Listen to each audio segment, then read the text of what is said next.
assume that LOSD ruins everybody's day. We actually need to ask about that.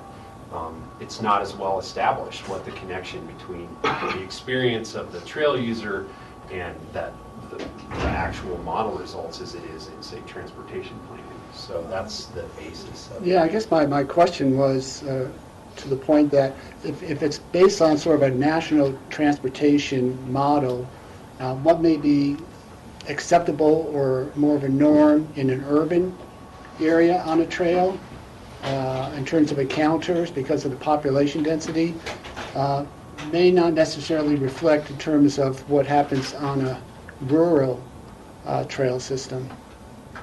And I don't think Federal Highway Administration necessarily differentiated between urban and small town with this. The fact is that as we get into this, you'll see that Rio Grande Trail is an exceptionally busy trail. You know, the only trail I work in rural counties, resorts, small towns, so the only trail that I know of that's anywhere close to being as busy as Rio Grande Trail is the Dillon Rec Path. And that's a busy trail. It's more busy, but not by much. So maybe if we get into it, because there's a whole slide about LOS, and we can talk about it. And I think it's the LOS model by itself was not enough, and so that's why we had to do the intercept surveys.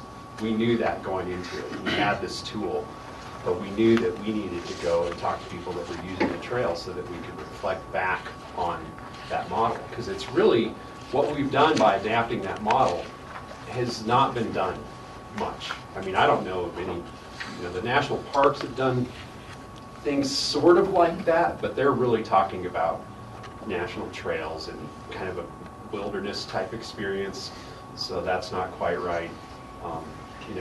So we did a ton of research leading up to this project and to the work that we had done in Summit County prior to this, trying to find examples in other places that had done this, and we really couldn't come up with anything. So this is kind of new ground, I guess. So it is a Pickens County model of level of services it's that you use to create your model. It's Pickens County data. We calibrated the model for the conditions here. And it's, models are never perfect, but they are an objective measure, which is what we thought for kind of long-term monitoring. It was good to introduce a model like that. And this staff is smart enough to be able to use the model from here on out. So we'll just get going on the site here. Starting off a little bit with some of the survey results, we wanted to find out who people were and where they lived. And when you're out there this is about Rio Grande Trail, this first section. When you're out there on the trail, it's about even between part-time residents, full-time residents, and visitors. Most of the residents live in Pickens County. There's a little slice of people from down valley, a lot of them on bicycles coming up from down valley. And some of them, in town for events and whatnot. But one of the things that we found out is that people use the trail, it's part of their lifestyle. I mean, half of the people that we talk to use the trail daily or almost daily. And a lot of the other folks use it on a very regular basis as well. So it's well used and it's part of everybody, it's part of people's routines. It's really important to people. It's hard to capture that kind of texture in a survey, but just having been out there for a lot of days out there on the trail talking to people, they very much appreciate it, and it's really important to them. The Rio Grande Trail is. The ratio of bikers to pedestrians is about 2-to-1 out there, approximately. Not that surprising. It's kind of what you would expect. That ratio is much higher in some places like the Dillon Reservoir, where you have a lot more cycling going on and not as much walking, longer trail links. But the proximity to Aspen, I think, lends a lot to the heavy pedestrian use relative to other rec paths. This is just a more detailed breakdown. Most of the bikers out there are mountain bikers.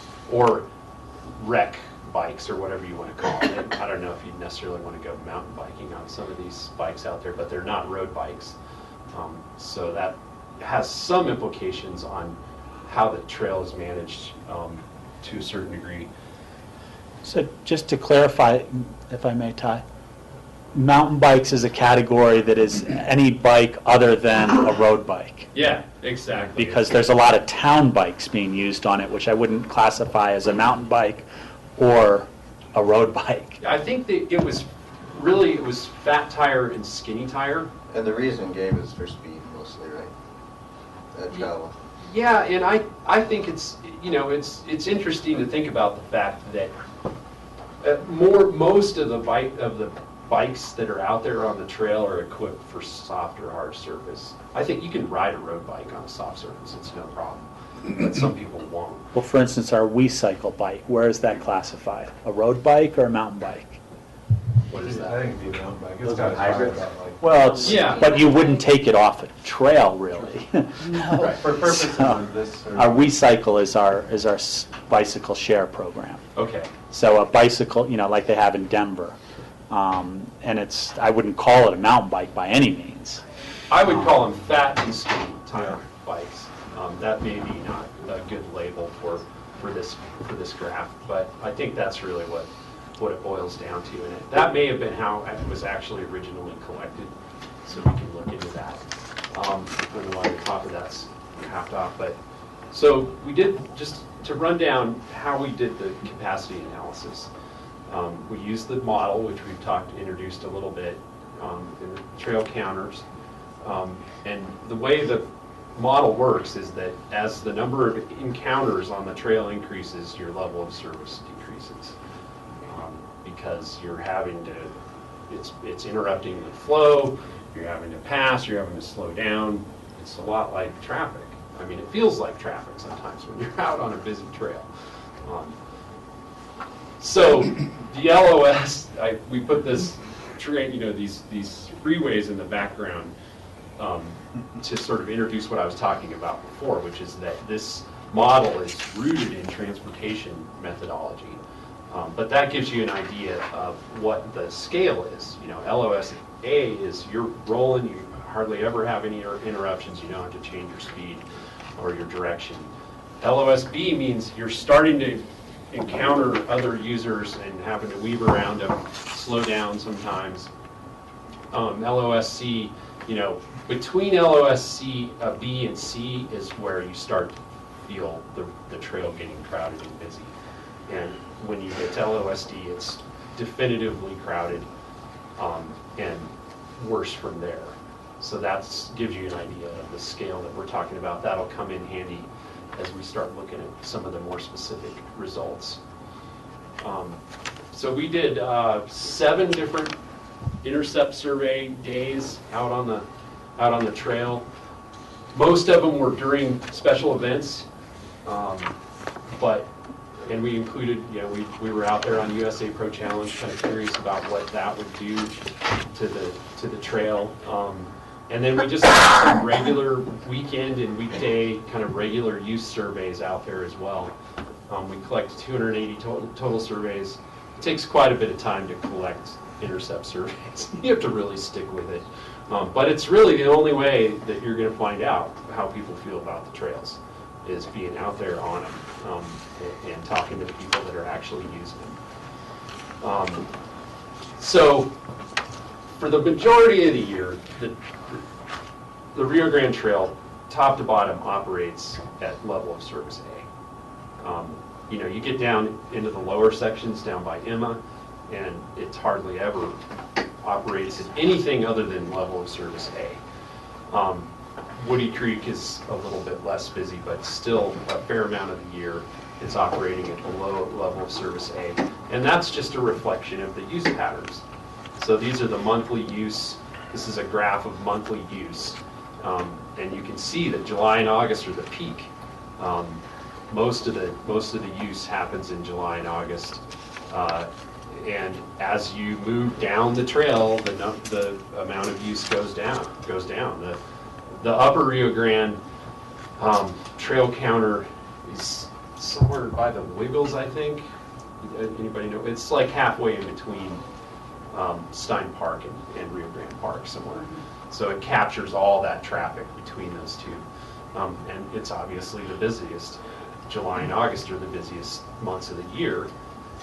In fact, 69% of the total use occurs during peak season of the annual use, and 75% of that use occurs between 10 a.m. and 4 p.m. So you have a lot of use concentrated into a relatively small amount of time.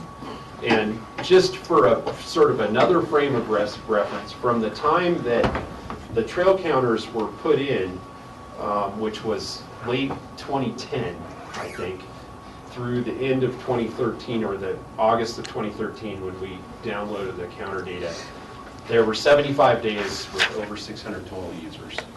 And that's kind of that was sort of a, wow, that's a pretty busy day. That's when you're getting into those, that's about like a weekend day on the Dillon Rec Path, a typical weekend day on the Dillon Rec Path. So that's a lot of days that are pretty busy out there on the trail. In terms of when the use occurs during the day, peak hour is pretty consistent up in the upper parts of the trail between 11 and noon. That's the peak use, and it sort of ramps up and down. Ramps up fairly quickly in the morning. Starts to get busy at 10, but 11 a.m. is pretty much the peak hour, and you can witness that if you go out there on the trail. There's a distinct spike out there. So getting to the level of service, this is probably deserves a little bit of unpacking here. What this graph shows you, the colors are the different levels of service, and the percentages show you the percentage of peak season days that the trail operates at each one of these LOS levels.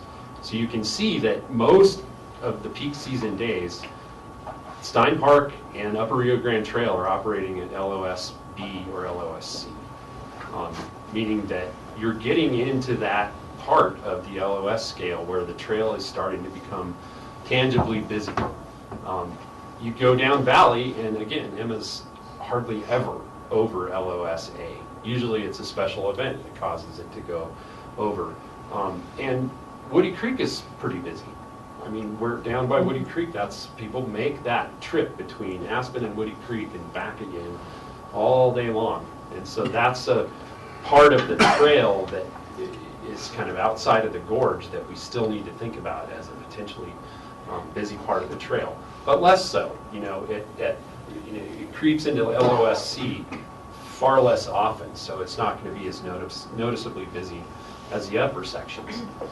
And that's strictly the 11 o'clock hour? I mean, because you say during Yes. peak hour. Yes.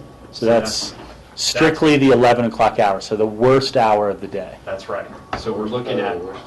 Worst day, worst hour. Yeah, right. And we have to keep that in mind. I mean, that's why we show all these graphs where there's certain times a day where, you can see the dotted lines. A lot of the day you're operating at LOSA before 9 and after 4. I think anybody that uses the trails for actually really running, for example, would know about that and get up early and... Hey, Gabe, we have John. I think it's interesting to note that what bumps that up into that LOS zone is probably the Woody Creek Lunch Bunch, which is in great part the rental bikes, those hybrid bicycles from the rental shops, and then all the rest of our users, be it residents or guests. But that trip to the Woody Creek Tavern by large groups is what that bumps that up to almost a special event impact. Hence our desire to rope more people into the commercial use permitting system, and that's mentioned in the packet, but we won't get into it now. You can if you want, Dale, man. You're the boss. Well, we've got plenty to talk about. Okay. You don't have to be polite to me. Oh, I know that. So, hey, we had to ask people, right? Lots of people, whether they thought it was crowded out there. And guess what? Most people thought it was all right. most people thought it was either not crowded or acceptable. And, but there was there's a section approaching a third of the people that we talked to out there that thought the trail is too crowded. And so I think, that there's a lot in that. There's people, some people are picky, some people had expectations it was going to be something different. Rachel has a question. Yeah. I was just going to say, it'd be very interesting, I don't know if you've already done it in your appendices or other work, but to see whether there was a difference of opinion between the walkers and the bicyclers. Because it seems to me the level of service for a bicycle, you've mentioned, I might have to weave, I might have to pass people. But if you're the person being passed and you're the walker, you might have a very different impression about how crowded it was based on how many bikes whiz by you and things like that. So were these just combined totals, or is it possible to break out and see if walkers had a different perception than bicyclists? We actually did that, and we really couldn't find a discernible difference. Okay. And we did that on a couple, I'll mention it later, we did that for a couple other things we were curious about. It was safety, we'll get to that. We'll have a conversation about that. But safety, there was kind of safety issues on both the cyclists and the walkers end of thing. We thought it might be weighed heavier toward the walkers because they're worried the bikes were going to hit them. But on the other hand, the bikers were frustrated about people walking 3 abreast, and so it kind of goes both ways, I think. But one more thing. Sorry. Did you have another question? Yeah, well, I just wanted to correct you, Gabe, because you said a third of the people thought it was too crowded. 3%, and I heard exactly that. Only 3% thought it was too crowded. A third is or less than a third is the sometimes crowded and too crowded combined together. And maybe that's what you were referring to. But sometimes crowded could be somebody say, yeah, I was down here during a special event and that was crowded. That's not, a special event isn't an everyday occurrence, isn't an average occurrence. So, I think it's the most telling thing about this is only 3%. 3 people out of 100 people, a very small number, said it was too crowded. And too crowded is the only number on here that says that something's unacceptable. Sometimes crowded doesn't mean that that's unacceptable to those people. I would agree with that, and that's why we that's a very low number of people thinking that what's happening on this trail is unacceptable. Although I wouldn't discount I stand corrected. But I wouldn't discount the results of people saying that it is sometimes crowded, because it really, part of the reason that was one of the responses, one of the things that we did is we showed up the first time, I think it was on 4th of July, and we tested out our survey instrument and then fixed it a little bit after that first day. And so this was one of the ones that was added, I think, as a response, because it was something that people were saying to us, yeah, sometimes when we come out here it is crowded. It just depends on when you come out. As you'll see, it didn't really seem to make a difference whether it was weekends or weekdays out there. It's really busy all the time out there. That was one of the things, that was one of the reasons we did weekday intercept surveys and looked at the data. It's a little bit more busier on the weekends, but it's just during high season, we all know it, it's busy every day here. Michael had a comment. Can I just follow up real quick with that? I'm just a little, I want to make sure we give the right impression to the public that may be watching this, because busy is a very relative term. It's really busy. I don't know what that means when you say that. Does that mean that if you're on a bike, you have to get off your bike because there are too many people? Or does that mean, if you bike from here to Woody Creek, you pass 25 people? What's in a I don't know what the distance is between here and Woody Creek, 15 miles or something? 8 miles. So what's really busy? It's a completely relative term, and I would say Aspen Mountain on some ski days is really busy. But is it acceptable busy or is it not acceptable busy?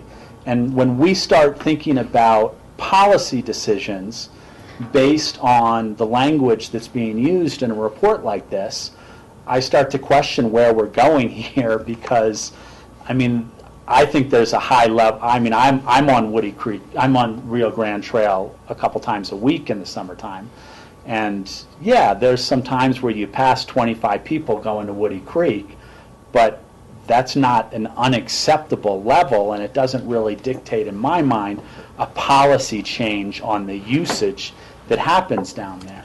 So the language here is really important, that we verify what we're saying when we use a word like "it's busy," and I just don't know what that means. Well, I think that's why we had to have both the level of service model, an objective measure, and the perception part, because that's all you're going to get in an intercept survey is a first impression. You have people for about 2 minutes, if you're lucky. So these surveys have to happen really quick, and you tell them just what your first answer. You don't have to overthink this, folks, what you actually think. So we run through them very quickly, and you're right, this is perception. And this kind of shows you what the scale of perception related to the issue of crowding, I guess. But you have to look at it with the whole picture in mind. We have to keep the whole picture in mind. So I agree, we can't drill in and look at only the survey data. I don't think we can look at only the transportation model results. I think we look at the whole picture and view it that way. Michael, did you have something? Well, yeah, that's where the level of service falls down, it seems to me, because that's a transportation model. So just in the pictures that Gabe showed, which is everybody in their vehicle. And when you're in your vehicle, you don't really expect to socialize.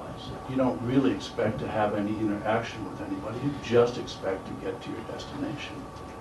A trail is a different thing. The trail is about social interaction. Instead of being windshield to windshield, I've said this before, windshield to windshield, you're face to face. And people look for that interaction. They want that interaction. To a large degree, that's why a lot of people come to Aspen, particularly in the summertime, because you walk face to face with people. You don't use your car to go to the music festival or the institute. You actually interact with people. So what he shows here, it seems to me, is people's expectations. It's okay if it's crowded, because that just means you get to meet people. So you get to meet someone, you see a new baby in a stroller, or you see a dog that you like, or you see somebody's bike that you like, and you interact with people to some degree. Because you're not purely transportation, you're not purely interested in transportation. You're mostly actually interested in, say, exercise and social interaction. So that's where this kind of doesn't quite work, except it starts to show up in the survey of perceptions, because what's not answered here was, did you talk to anybody? Did you see anybody? Did you meet anybody? Did you have a good experience? Did you see a new baby?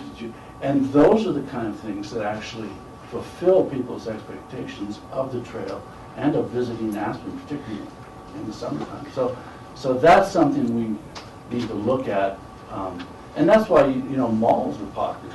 Not really to go shopping, but to walk down a very crowded area, meeting other people, even if you just see them. People like that. I think that's a good point. Well, I think Rob and Michael raised two interesting interpretations of the wording that's being used up here, and I think it's critical to put them both on the table. I would suggest that we think about this not as a snapshot survey that stopped today or ended last year. It becomes really more meaningful, in my opinion, if you do a follow-up survey to see where the trends go. I wouldn't want to make policy based just on one survey and then call it good. I think we have to be thinking that this is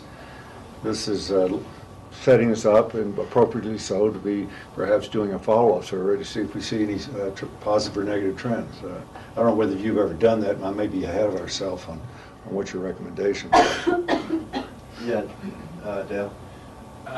Well, that's an interesting suggestion. Gabe tells me he's got a fair number of slides to go through, Yeah, so yeah. I'm wondering if maybe we want to all take notes and have a roundtable. That was gonna be my suggestion too. Let's try to get through this. And I think it's a study, and the words that Gabe uses are the words that he uses, and then let's address them at the end.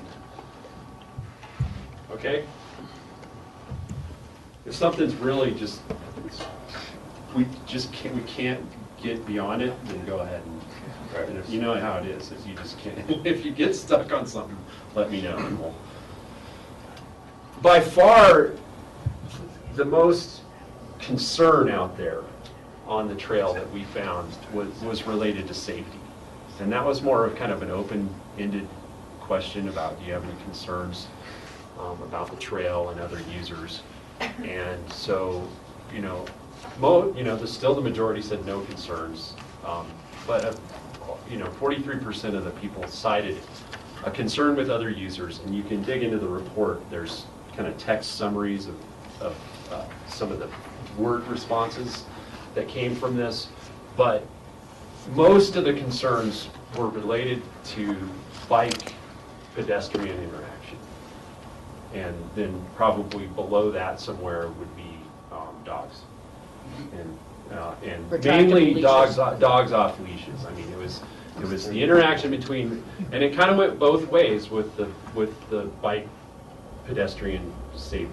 Went both ways with cyclists and pedestrians. So I think that's probably the number one concern out there. And I know that there's a lot of enforcement and education that goes on related to that. I think that needs to continue. I think at one point I was riding out there and I had one of my survey signs and I passed a lady without announcing myself and she called me on it right away. So there's a lot of self-enforcement that goes on out there too that I think is probably a result of education and enforcement by the rangers. But I think that's super important, and it relates to the experience of the trail. It may not relate specifically to crowding, but it does have this way of, if you ask people out there if they have any concerns, lots of them said, yeah, it's a little bit scary out here with the bikes and the pedestrians. And the speeds, and so you can get into the report and read all the different kind of types of concerns that people had. So from a modeling perspective, and you can take, these are conclusions that we came up with, right? RPI Consulting. So you can take these with a grain of salt. You can argue with me, whatever you want. I'm just kind of throwing some of these things out there based on our experience. The stretches up near Aspen are nearing capacity and will continue to get busier, I think. That's part of the ongoing monitoring that needs to happen with the trail counters, and we're all set up for that with great software and great trail counters for doing that. It does, in my opinion, if we actually look at this from a capacity standpoint, one of the solutions is to increase the pathway capacity routes up and down Valley near Aspen. At some point, if Rio Grande Trail continues to get more and more and more use, it may be too busy for commuters, especially later in the day. And there may, we're going to start to encounter those upper reaches of capacity and experience potentially declining attitudes about how it was on the trail and whether people are going to use it for commuting. And that's just going to require long-term monitoring. I just see that as something that we need to keep an eye on. And if capacity does start if we do start to broach thresholds of capacity and users are becoming more and more dissatisfied, one of the solutions is to look at alternative pathway routes, different ways to get up and down Valley. And they would be, ideally they're good for both recreation and transportation. They're multi-use pathways, so that it's an alternative for people that want to use the pathways for recreation, and it's an alternative for people that want to use the pathways to get back and forth to work and get into town and do their business. To the special events, larger events have a pretty tangible impact on capacity and to some degree user experience, but that's qualified user experience. We'll be very careful about how we talk about that. Special events mainly occur during these busy days, during peak season weekends. They do typically occur earlier in the mornings, which is important. But when we look at the trail counts for Rio Grande Trail during an event, the trail counters are that good. They can tell us, during these hours that the event was going on, what were the counts. The LOS of the trail goes into, a failing status. It's a crowded trail, at that point. It's a special event going on. This is all this shouldn't be that surprising, actually. But you can see some of the events that happened. We actually were able to track get a hold of the trail counts from the 2012 Ride the Rockies. We obviously weren't here doing intercept surveys during that thing. Would have been nice, but you can see that was a pretty big event, a couple thousand riders, and it took a long time to go through the trail system. You can see the red bars there. It started up at 8 o'clock and really lasted for 3 hours or so. Its impact on the trail, whereas something like the Buddy Run, which is that kind of bluish gray on the left there, I think the way John Armstrong described the Buddy Run when we were out observing it is it's a tsunami of runners, and it just comes and goes like that. The Coleman Aspen Run is a more complicated event. There's different routes and et cetera, so that lasts a little longer. They also got a little later start than they usually do. They started at 7:30 instead of 7 this year. But you can see that one stretches a little bit later in the morning, and that was pretty noticeable. Aspen Valley Marathon, the numbers with the Aspen Valley Marathon are so low and the thing starts so early, it doesn't have a lot of impact on the upper sections of the trail. It does have an effect on motorists trying to cross the trail down there because there are crossing guards. But that was the only kind of really tangible impact that we could find from that. We'll talk more about that. So here's Ride the Rockies at different locations, the counts at different locations. And you can kind of see it moving up the valley as the morning progresses. So Ride the Rockies, a big event like that has a longer term effect on the trail. I think that's one of the things to say. And it affects more sections of the trail as it moves up valley. So with an event like this, it's really important to time it, so that the event doesn't actually end up coming through Aspen during the middle of the day on 4th of July or something like that when there's already a ton of use on the trail. And that can happen with something that's starting down valley, even if they start at 7. When are they going to get up here? I think that's an important question.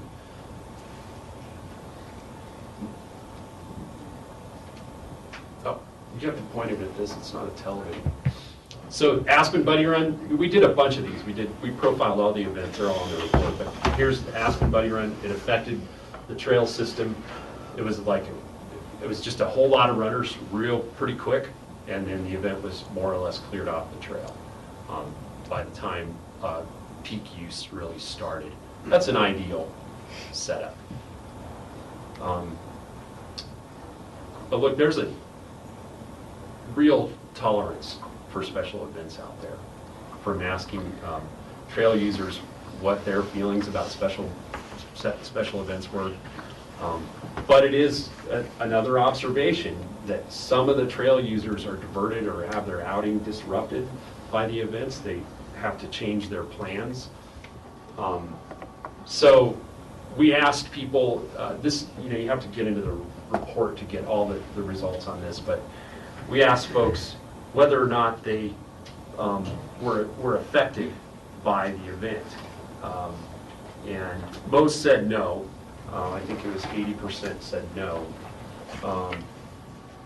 But the people that said no, actually, look, I can clarify that. This slide right here, for the people that said the event affected them, we asked them why it affected them or how it affected them. And so this is sort of the results of this. And about 2/3 of them actually said that they liked seeing the event. You know, we asked them, did the special event affect you? And they said, well, yeah, we loved it. we ran in it last year, or whatever the response was. But so there's actually a fair number of people out there that don't mind and even enjoy seeing them. But there is a segment, and if you dig down into the numbers, it's really about 20% of the total users had some kind of, were affected somewhat by the actual event. And so these surveys we were actually conducting during the event. And we had these monitoring forms where you would check and you would observe people. It was kind of really fast intercept surveys because everything was moving really fast. The event was going on. So we weren't able to really ask a whole lot of questions, but we did get a pretty good idea of what was going on out there. And for the most part, the conclusion is there's an underlying tolerance for special events out there. Some people's plans get changed. We asked people whether they were aware of the events, that there was an event occurring, and only about half the people knew about it. And most of the people did actually encounter the special event that we talked to. But only about half of the people knew about it, which I think is an important finding. A lot of people are wandering onto the trail and they don't know that there's a special event until they run into it. And obviously it doesn't bother a lot of people, but it might help some of those people that had to change their plans, or maybe would have otherwise changed their plans, to know about it. And we can talk about ways to do that. But it's really important to start early with special events. I think because of when peak hour happens, I think that's a really pragmatic approach. And it's one of those things that kind of already happens. But it's, if some of the events start slipping later, like I know Aspen Komen usually starts at 7 and they moved it to 7:30. And Aspen Komen Run was visibly interacting with regular users toward the end of the event when everybody was coming back up the trail to town. There was a lot of encounters going on.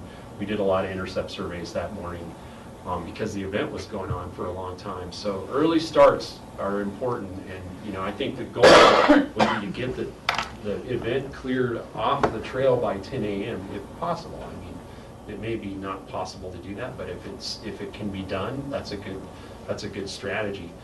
The other thing is just the overall event year calendar, which is already actually something that the county does and keeps track of. But trying to keep an eye on when these special events are occurring. The special events in 2013, 11 occurred during peak season. That's all county events, permitted events. And a third of those events occurred on the Rio Grande Trail, or affected the Rio Grande Trail. So you've got a fair number of events happening during the same time of year, and I guess that's just the nature of special events. But they do tend to coincide pretty much exactly with the busy season here. So watching out for stacking too many events in a row, I think, is probably important. It'd be worth thinking about whether you'd want to have an event on a Saturday and then another one on a Sunday. That might be something to think about for other users. But I think a lot of the problems are solved with an early start time. And so here's the calendar that we put together that's in the report that shows the estimated numbers from the permits. Continue to do this. I think it's really important, and it's important to get the event applications in early enough to lay this calendar out and find any potential problems with this, especially with other things going on in the community. I think it's important to post the events on the trail at all the major accesses. The signage was a little inconsistent between the events that we observed out there. The other thing is having a course marshal at any place along the route where the runners or participants have to make a turn. People get lost doing those, and so we found ourselves pulling out the route map pretty often. And improve the ways that information gets disseminated about when and where special events will occur. I think that has a lot to do with the expectations piece, you know, as far as what people are going to expect when they go out there. If they know there's an event, they're going to have a different experience of that. Do we want to just go all the way through it, Gail? I suggest we do. I think we're on a bit of a roll. Okay. So Maroon Creek. There's less information available about Maroon Creek. We don't have as good accounts, and we don't have the you know, we had to actually create a lot of information for this, but we did have good Forest Service gatehouse counts and user counts that they keep track of. We had some traffic counts from Public Works. We set up a trail counter, a trail camera that could count different uses. But this part of this study really focused on kind of non-motorized recreation capacity and and the interaction of special events on Maroon Creek Road. And so one of the things that really occurred to us is that it's just how unique of an asset that is. I mean, it's basically a multimodal county road recreation corridor, and there just aren't many like that around. And it's a full mixture of people. I mean, it's, you know, again, it looks similar to the mix between residents and visitors and year-round folks as the Rio Grande Trail. So it's it's an attraction for visitors and part-time residents. Looking at the use frequency, same thing. The people that ride up Maroon Creek Road, it's part of their lives. It's part of their summer tradition when they come to Aspen. But lots of folks ride it, you know, once a week or a few times a week. It's an important part of lots of folks' lots of folks' lives, and keeps them obviously in good shape if they're riding it that many times per week. We did ask about the importance of the vehicle restrictions on Maroon Creek Road, the private vehicle restrictions, and 3/4 of the people said it was very important.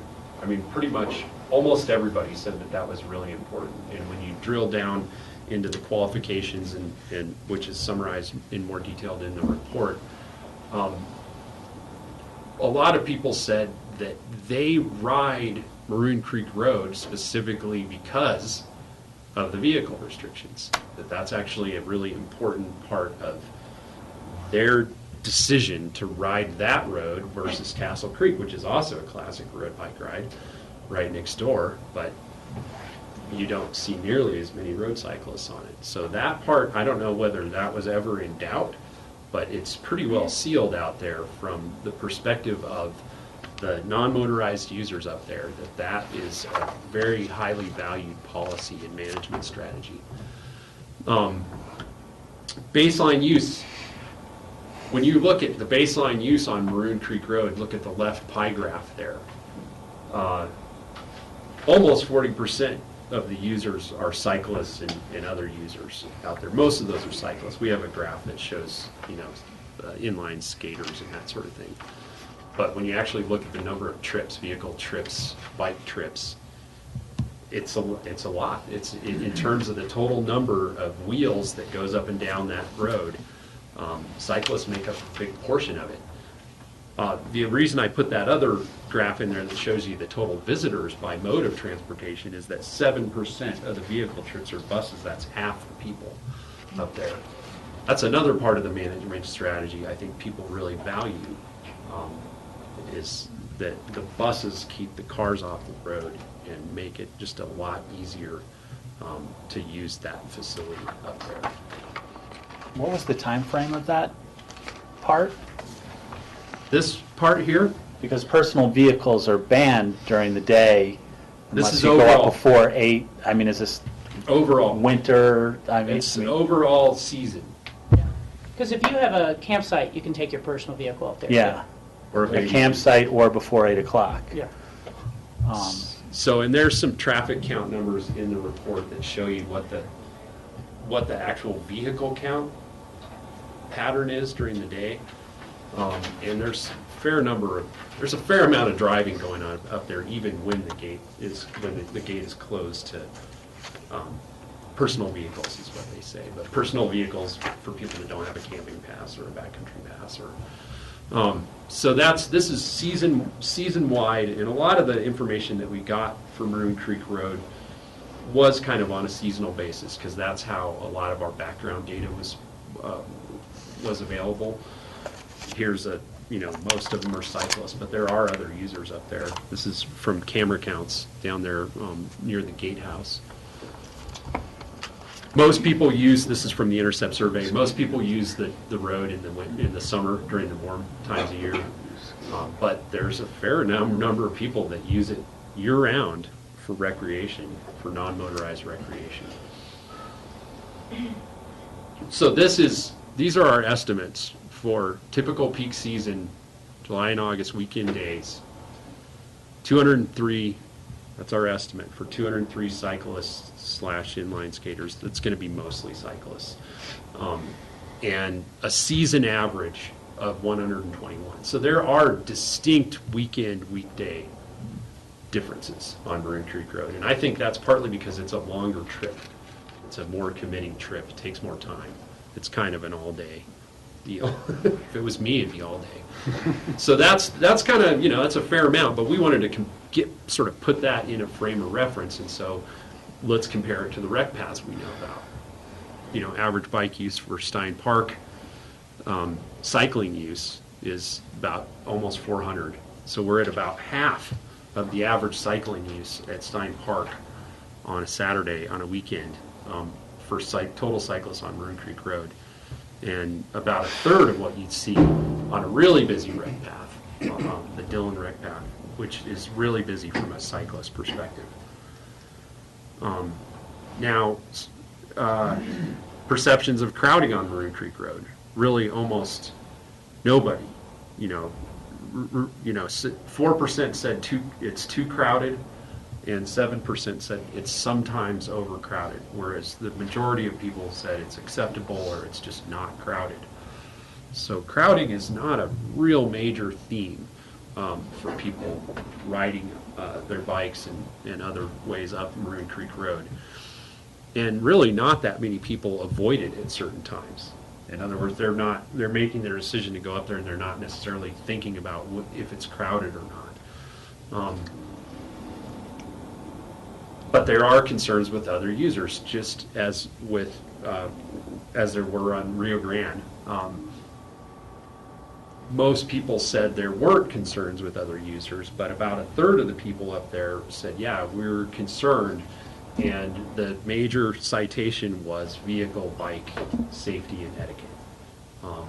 So naturally, we were talking to cyclists, and they were frustrated with the way, across the board, really, they were frustrated with the passing etiquette and the speeds.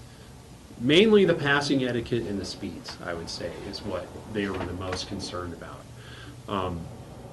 It would have been interesting to survey vehicle users and get their perspective on it as well, but that wasn't the focus of this. So there's some concern up there, and it's, I think, a more difficult kind of concern to vet than even on the Rio Grande Trail.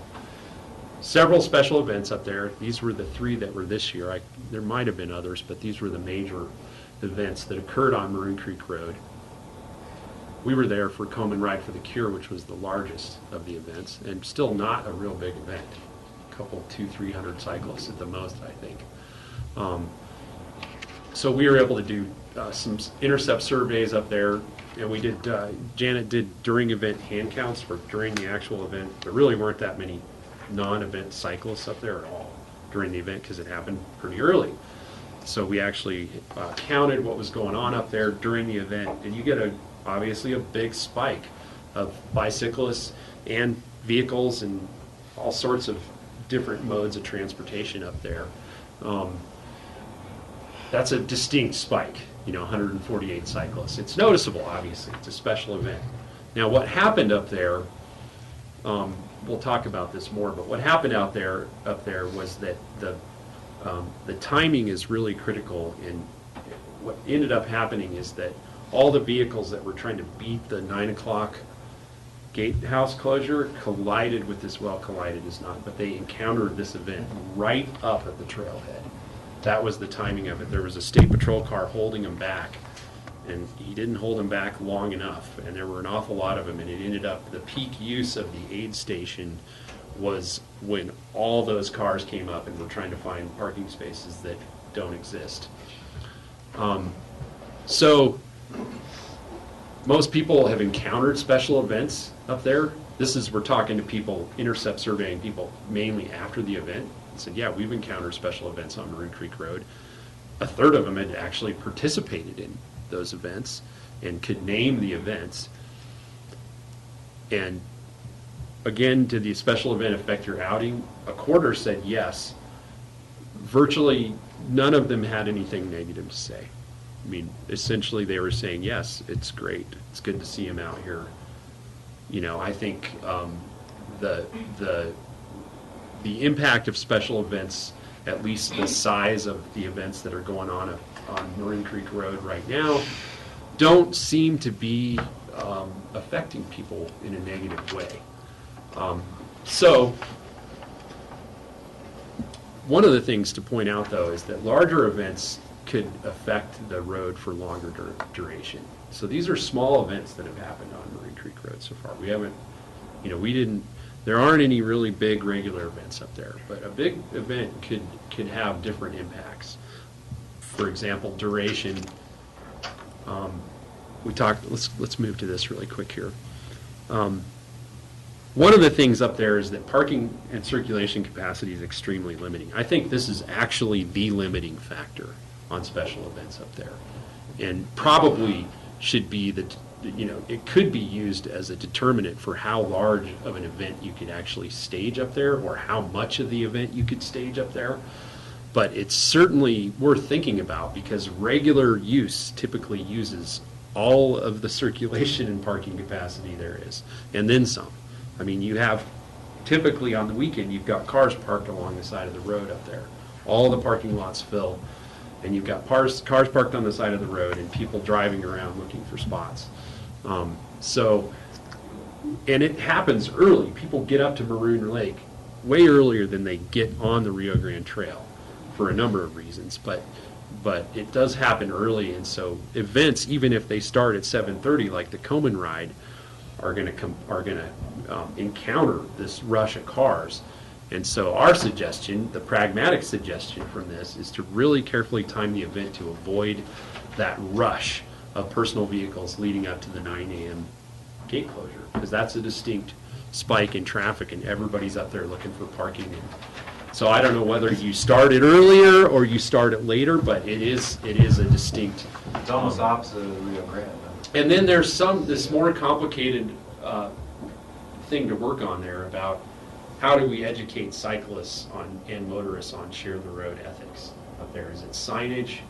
I mean, sure, it would be hard to patrol it. Maybe it's some patrolling, maybe it's some signage.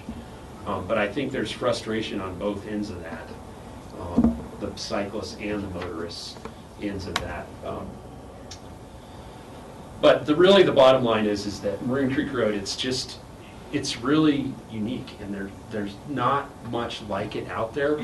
And so I would say that it really is a successful management strategy as it is now, and it just needs to be sort of evolved and adapted as use changes out there. But people love it. I mean, that was my take home. They really love it, and they really appreciate the way that it's managed. All right. Thank you. Thank you, wow. So,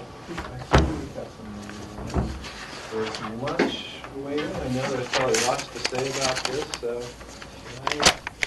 Should we take a 15-minute break for lunch? And then talk about this on. Or, Sure. if it's here, I think we should grab it and then we can talk about it while we're eating. That would be my suggestion. Are you good with that, Rob? The other aspects on our agenda are things we could defer until later. I think we've got a lot to digest from Gabe, and some more in nutrition and focus on.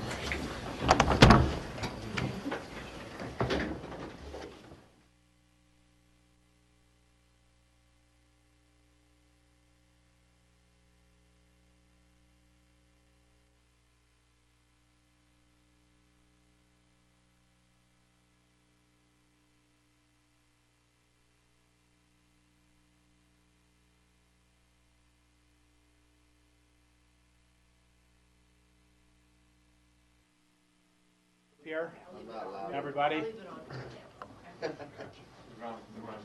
Stop, Oh, yeah. stop the side conversations. Thank you. I think that we will just go ahead and start fielding questions in regards to Gabe's presentation and see if we get through that. George? Yeah, I'll start. I think if I recall correctly, one of the reasons we commissioned this study and this survey was to try to get a better sense of the impacts of special events on our trails and roads, and from a policy point of view, as Rob suggested earlier. And I think that, and I think there was some really good information that we garnered from that. Specifically for me, knowing that the peak periods of time where our trail use is really the heaviest is July and August, and the hours of 10 to 4 p.m. So when we look at reviewing any potential future special events applications, we should be cognizant of steering away from these peak periods and these peak times. So that was an important takeaway for me. The other takeaway I received from this was the difference between the Maroon Creek Road and the Rio Grande Trail and the usages thereof. So on the Rio Grande Trail, where we've got interaction between bicyclists and pedestrians for the most part, which could cause some conflicts. And the Maroon Creek Road is really more of a interaction between bicyclists and motorists. So that's a whole different type of scenario and another issue that we have to address. So I thought it was a good survey, and I thought these were really several good points. Yeah, Rachel? Thank you. I agree with what George just said in general. I do think that consideration to the staging of special events has to take into account at some level, especially in July and August, those events start early because of the heat and the temperature. And you don't want to put a lot of runners out there at 11 o'clock and they'll be on the 1 o'clock midday sun while you're doing it. So there's considerations from the special event side, and then there's consideration from the user and the trail group side. I was happy to see the general support for special events that comes through in the survey, and that people understand them and appreciate them and see them as being part of the community's whole series of activities. Some are participants, some are just viewing them, but enjoying them. And the takeaways for me are, it's all about how the events are managed, and perhaps getting the infrastructure in place of where the signage is on the trail in advance of a special event can just be easily swapped out with a sign that says this one's coming this weekend or this one's coming that weekend. And it's certainly good information for our special events permitting committee to make sure that they're having conditions such as the marshal at every crossing, for the given time period, things like that. I think it's going to take us a little more time to think about what we want to do with the share the road concept on Maroon Creek and education between drivers, because a lot of the drivers are going to be either first-time visitors or something like that, as opposed to the bicyclers, probably more often regular locals. I think it'd be very interesting to share this survey with the Forest Service, particularly when it comes to Maroon Creek Road. But it is about staging, it is about timing, it is about event management, and getting the infrastructure in place for smooth management. Yeah, Graham? I think it'd be a good idea if this went any further to kind of wrap in accident incidents and see if they occur at peak times or what time, and if special events contribute to that and things like that. And also, I was wondering if you monitored things for 3 years, if there's an increasing usage that you see over the years and sort of a projection of where it might go. And then also, I kind of got that LOS 6 can be a good thing in terms of social interaction, and like Michael was talking about. And so, we tend to associate, negative and positive, but in this, the higher numbers might be a positive. Yeah, Rob? Yeah, just a couple thoughts as the as the presentation was going on, kind of holding my tongue with a few things. One, the Ride for the Rockies, which is the biggest impact on the Rio Grande Trail. June 12th, 2012, last time it came through here. It was a Tuesday, and June 12th I would not consider high season. June 12th is low season. This is a very unique community, and I think if this studies moves forward, or if we choose to move it forward, or the next time, there really needs to be a second level of information brought forward here. We have seasons within seasons. You know, Food and Wine is really busy, and then we're dead until the 4th of July. So that's middle of June to the 4th of July. September, if you even looked at the numbers on here, July and August were double or almost double what June and September were. So, I mean, I don't know what is considered high season. If it's June, July, August, September is considered high season. I would say, how can you consider something high season that's half one month and double another month? The next level has to happen in these studies to know, and certainly in our decision making and our process of policy moving forward, to look at those details with special events, because there's a big difference between a weekend in the summertime and a weekday during the summertime. I mean, it's almost double the business sometimes if you look at occupancy reports in hotels and Aspen and those sorts of things. Another thing you said in here is that we're nearing capacity in the upper Rio Grande area.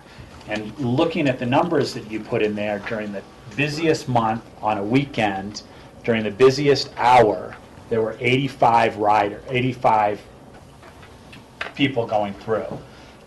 I don't know, again, what these things mean, nearing capacity, because most of our sidewalks in Aspen have more people than that, and with bikes on them too. So are our sidewalks nearing capacity? So I just think we have to be really careful with the language, especially with the general public and some of the press here, of what that means. We're nearing capacity. We're, again, back to the seasonality thing, as Michael often says, we're not the snake, we're not the boa constrictor swallowing the rat or the pig. We're the boa constrictor swallowing the cow. So there are certain times a year where we're gonna have some really peak capacity type things. It's just gonna be that way. And I don't think we have to build for those types of periods. We have to build to be safe during those periods, but consider the entire time. The other thing I just wanted to say is, the interactions with the Coleman. I thought that was really interesting, because I see the Coleman event as much of a march for a cause as I do see it as a race event. So of course they want to have interaction with those things, and I think that's part of the reason. We want people to know that is happening here in our community. It's a great organization that does a great thing. It's a march of a public awareness thing. Howie? Just a couple of things. It would appear to me that, and I thought my takeaway is a high tolerance for special events. And maybe that's also because they're being right now managed well early in the morning and late in the afternoon. And I see that as the two work together. If we were to allow the special events to occur during the middle of the day, the tolerance level would probably go down. So I think we've been successful in our management policies so far to date. My question is, do you see, to Gabe, do you see any trends with respect to further commercialization of special events in mountain communities, whether it's for-profit or not-for-profit? What's out there on the horizon that we should be thinking of? I think it's partly related to your first comment. I think one of the reasons that there is a lot of tolerance for special events here is because people are familiar with the events. They know what event it is. A lot of times, if you look at the information, a lot of people out on the trails have participated in the events at one time or another, or did that morning. And so I think that's important in terms of people's understanding and willingness to take a right turn and when they wanted to go left or just go right through the event. I mean, I think that has everything to do with it. It's a kind of identify with these community events. I mean, the Aspen Buddy Run has been around forever, and everybody knows about it. So I think in terms of the larger events, yeah, there's definitely a trend toward more organized, particularly cycling events, cycling races and cycling tours. And I don't know, there maybe is going to be some saturation point even on the state level on that. Who knows how many of those you can stage successfully. But one of them came through, I can't remember what that one was. That was before we got started. Yeah, what was that called? The one that John lasted Armstrong. through the bike event, Bike Tour Colorado. So that was a fair, like 800,000 sometimes riders or something like that came through in June before we got started with this study. And Ride the Rockies in 2012, certainly in Summit County where they're within reach of the Front Range or a closer reach of the Front Range, they've had an increase in both participation and the number of events, and those are they're mainly experiencing cycling event increases up there. That's probably mainly what's going on. And so I think it's important, and one of the things that, talking about future monitoring that I think needs to be done is next time one of these larger events is permitted, that needs to be monitored and probably some kind of intercept survey going on during it, because it's a whole different thing to have 2,000 riders come through the Rio Grande Trail than to have 400 Aspen Buddy participants storm through before 9 o'clock. And I think that there would be potentially different response. I don't know. I mean, you never know. Like this proves that you never know until you ask. But it's certainly worth keeping an eye on what the reaction to those larger kind of cycling events would be in the future. Thanks. Steve?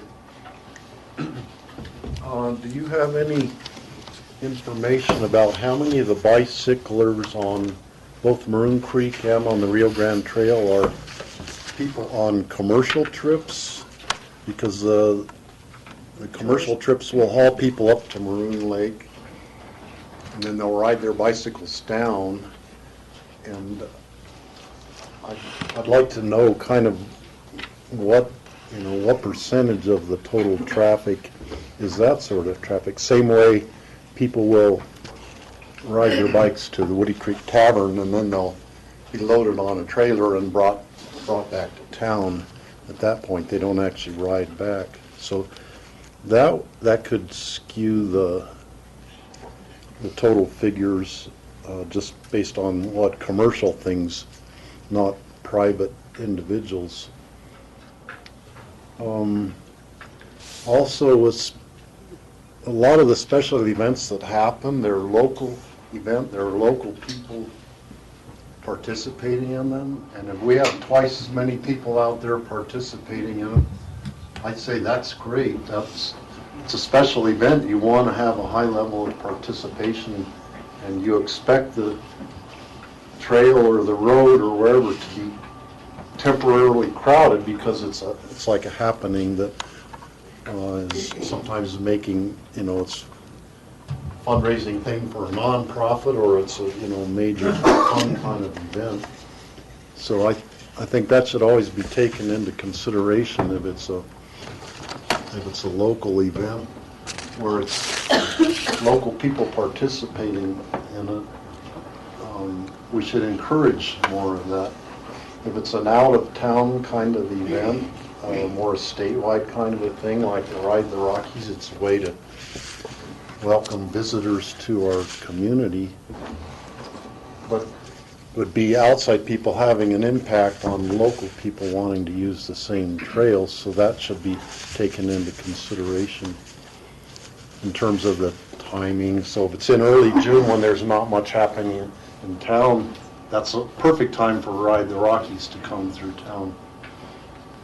So that the timing of when out-of-town kind of event is happening here should be considered by our staff and try to direct it to times when it's less busy here in the community. All right. Yeah. On the whole, I found it a really gratifying study to have. I did think that there was one area of potentially skewed survey data, and that was in the people who did get the notice that there were special events and modified their behavior and went elsewhere. They were missed by your survey data. So I think that there's certainly a potential that that support number could be lower because people have avoided using their much beloved Rio Grande Trail during those events. But on the whole, I thought that I think it's great that there's such support for special events, and particularly local special events. The takeaway, the take-home policy direction, I think that it is possible for us to make some takeaway policy from this study as it stands today, one of which is the timing of events, which I thought was really fascinating. If you could get people on early and, you know, a 7 o'clock rather than a 7:30 start time, you wouldn't think it's as important as it turns out that your data actually shows that it is. And I thought that was really a wonderful, informative takeaway that can directly affect special event policy. Just require early starts. And then also to analyze where those groups are starting and where they're ending up. Are they going to end up in the busiest section of the trail at the peak time? That might be something you want to avoid. I also thought that the Maroon Creek section of the study was really fascinating because of that 9 a.m., pre-9 a.m. rush of cars to get to and fill the capacity of the parking up on at the Maroon Lakes, and how that could interact really negatively with a special event. So those seem to me to be really solid and positive takeaways for what I would call tweaks to special event planning and permitting process. And for that, I want to thank you, Gabe. I thought it was really gratifying to have that actual information. All right, Dale. Okay, well, what I want to do is try to distill some of this down into staff direction for what the two boards would like to see next in terms of some action. And some of these things, we can simply take your comments into account as a matter of discretion in the way that Cindy's department and my department manage the permit applications that are coming in under the current code. The next step would be to contemplate changes to the code to refine this and build some of this in more of a legal framework. Of course, we're not going to be able to do that today. So my suggestion would be that that you direct me to come back with an outline form of potential changes to the way special event applications are processed for open space properties, and I can work with Cindy on that. The upshots regarding Maroon Creek Road are more in the purview of Brian and Cindy, and fortunately they're both here, so I would assume maybe that would be on a similar trajectory of thinking about what we can do with the existing code versus what changes might be appropriate. It's beyond the scope of what we have prepared to do today, but this certainly set the stage for that conversation. Is that a fair summary of Rob? Yeah, I think it's a good direction to go in.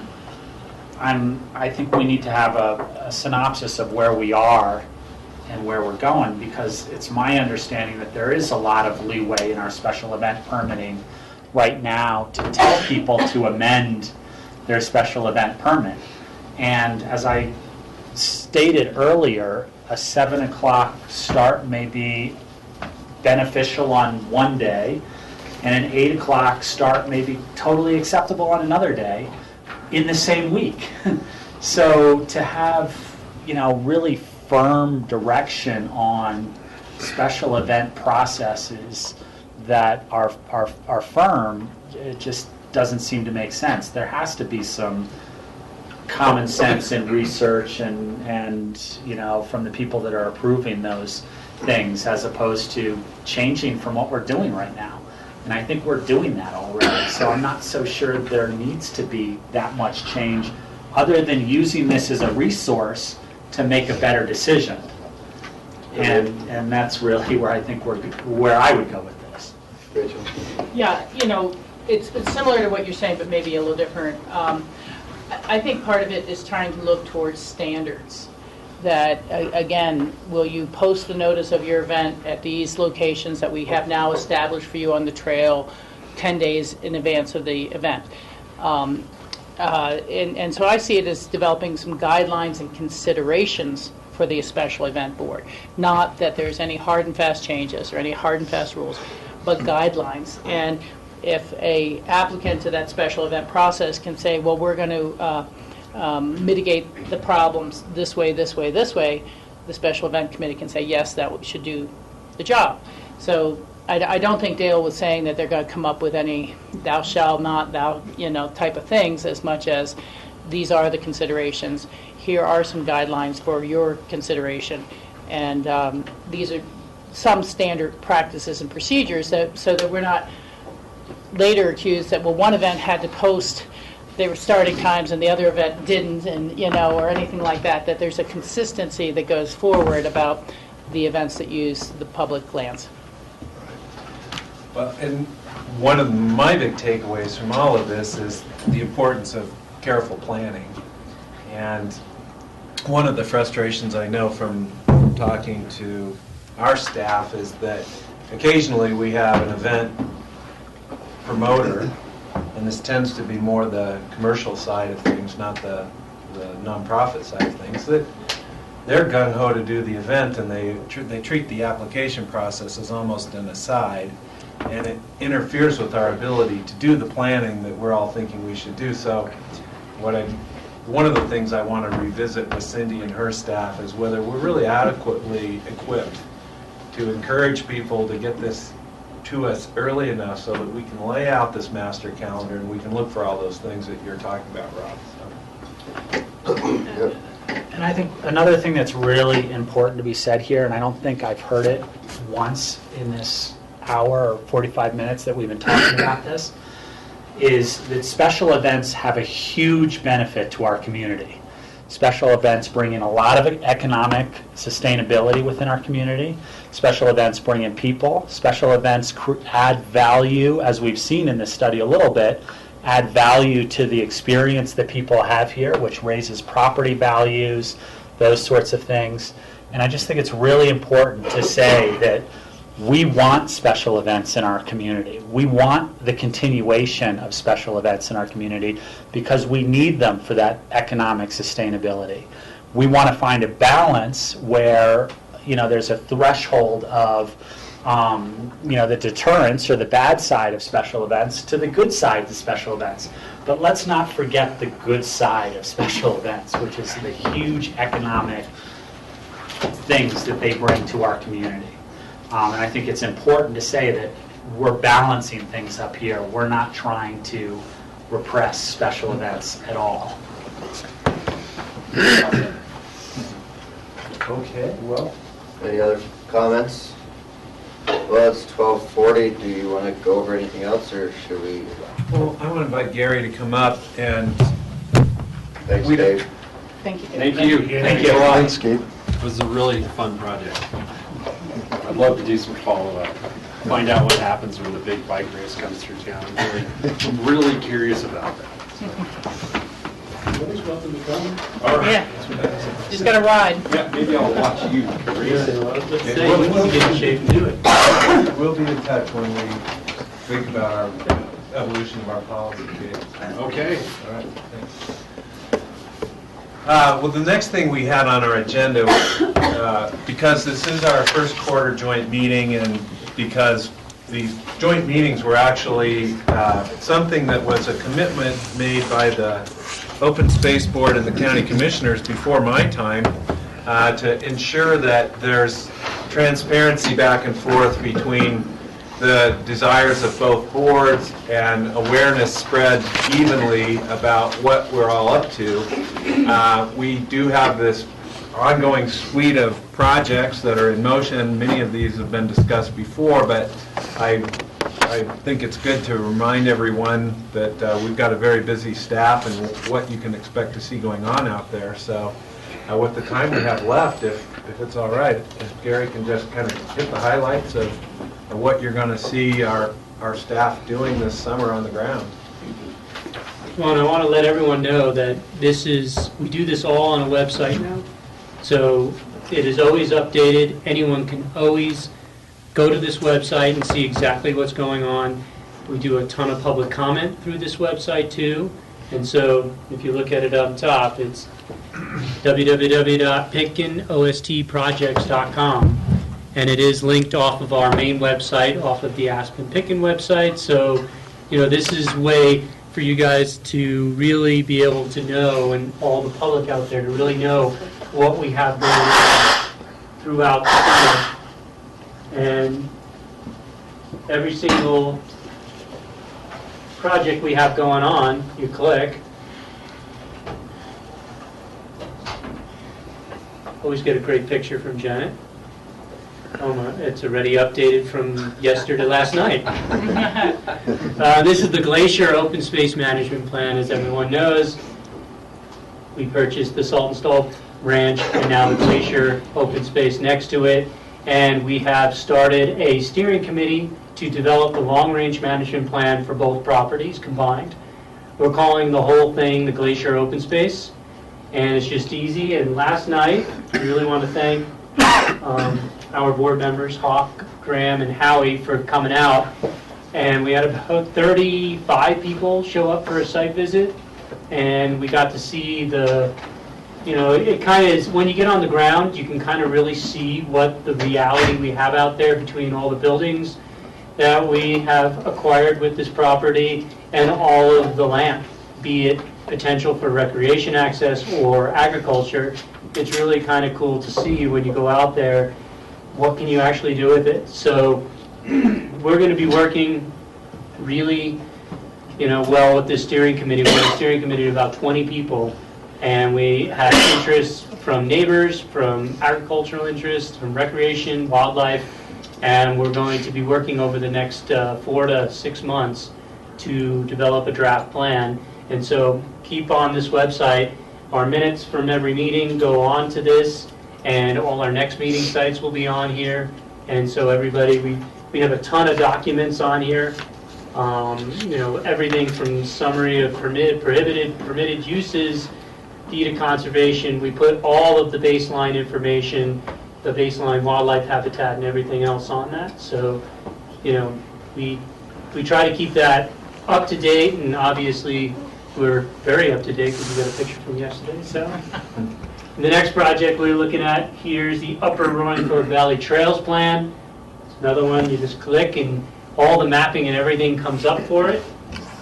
And what this is we're working with the City of Aspen, Town of Snow West Village, the Forest Service, Ski Co., and the public to develop a plan for future trails in the Upper Valley. It's basically about from Woody Creek all the way up, Maroon Creek, Castle Creek, Independence Pass, Lanedo, trying to kind of answer the questions that we get a lot. We always get a lot of questions because we do specific property management, like Sky Mountain Park and everything else. What's next? What's next? If we say cool to this trail, what are you gonna got going on the next trail? So this is one of those things is where we're going to look at that and say, where are our priorities for the next, 10 to 20 years? And then we'll move on with those priorities. So we've been working, we've had some public meetings, and we've been working with the Forest Service. We have consultants on this from Progressive Trail Designs and the International Mountain Bike Association. They have done a really great job of working with all different types of user groups. This is not just a mountain bike trail plan. I mean, this is we've worked with the Rolling Fork Course Council, and we got hikers and everybody else involved. And we're also dealing with winter and Nordic. So we're trying to come up with a plan, hopefully out sometime this summer. Our next meeting, we have a next public meeting on Friday, April 11th. And International Mountain Bike Association is going to be presenting at this. And we will also take more public comment.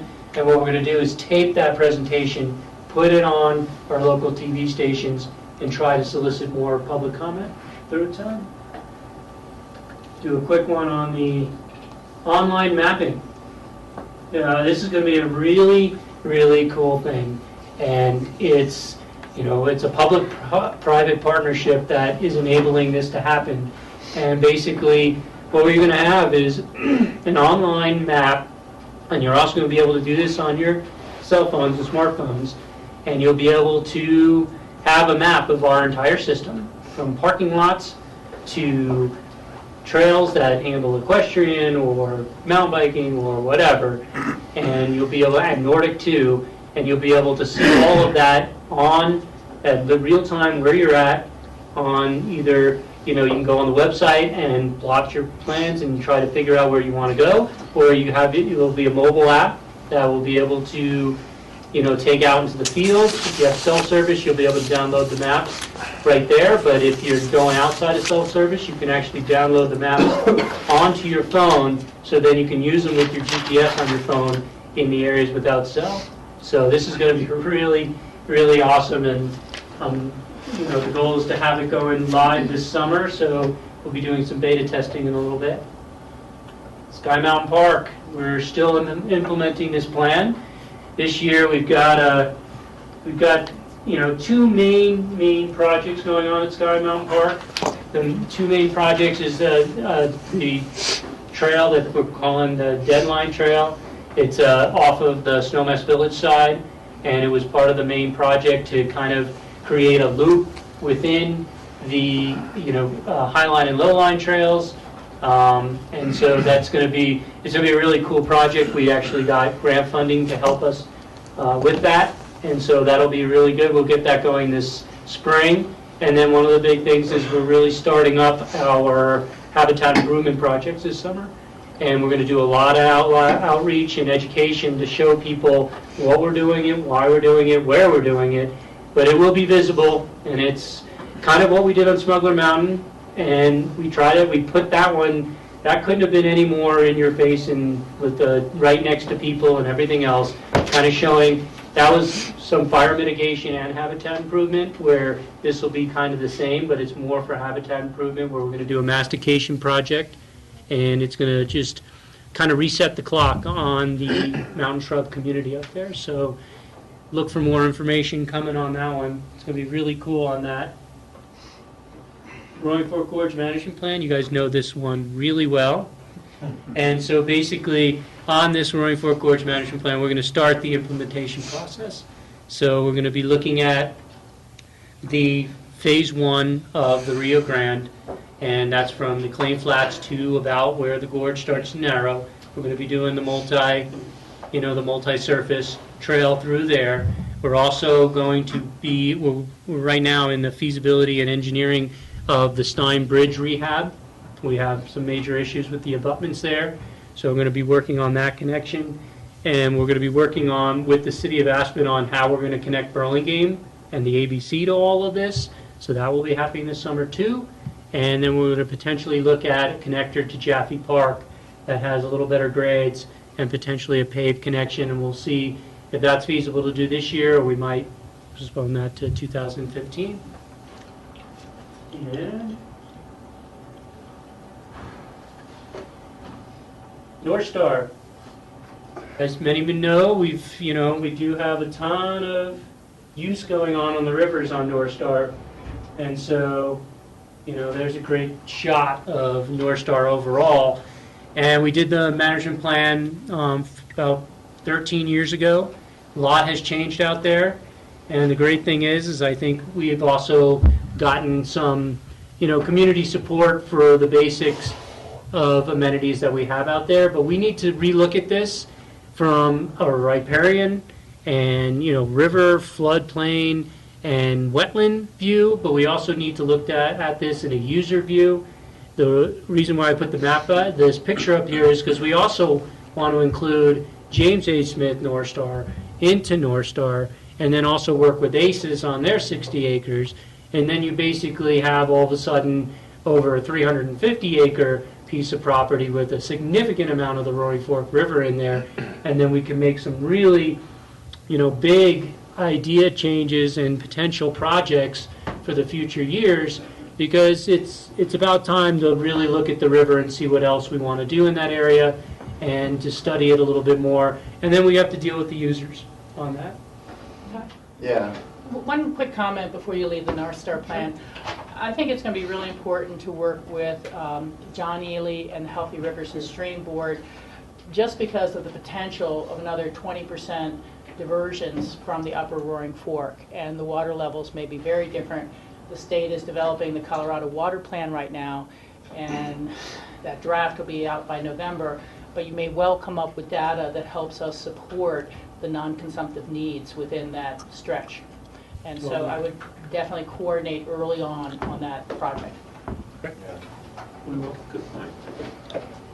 And the Hunter Creek Cooperative Plan, this one's with the Forest Service. We should be getting a decision notice any day. And once that decision notice happens, we are going to work with the implementation team, which is everybody who wants to be part of this, to start the projects for this. This is a really big deal because of the fact it's the first time the city and the county, ACES, and the Forest Service are actually potentially going to be doing projects together. And a lot of these projects are going to happen in the Forest Service and the federal government land. So it's a big cooperation between all the entities to really do great habitat work and trail work in the national forest that's heavily used, heavily loved, and it's something that could be a model for other areas throughout the county, especially with the declining federal funds. We still have huge recreation use and needs, so it's how the local governments can work together with the federal government to make all of this stuff happen.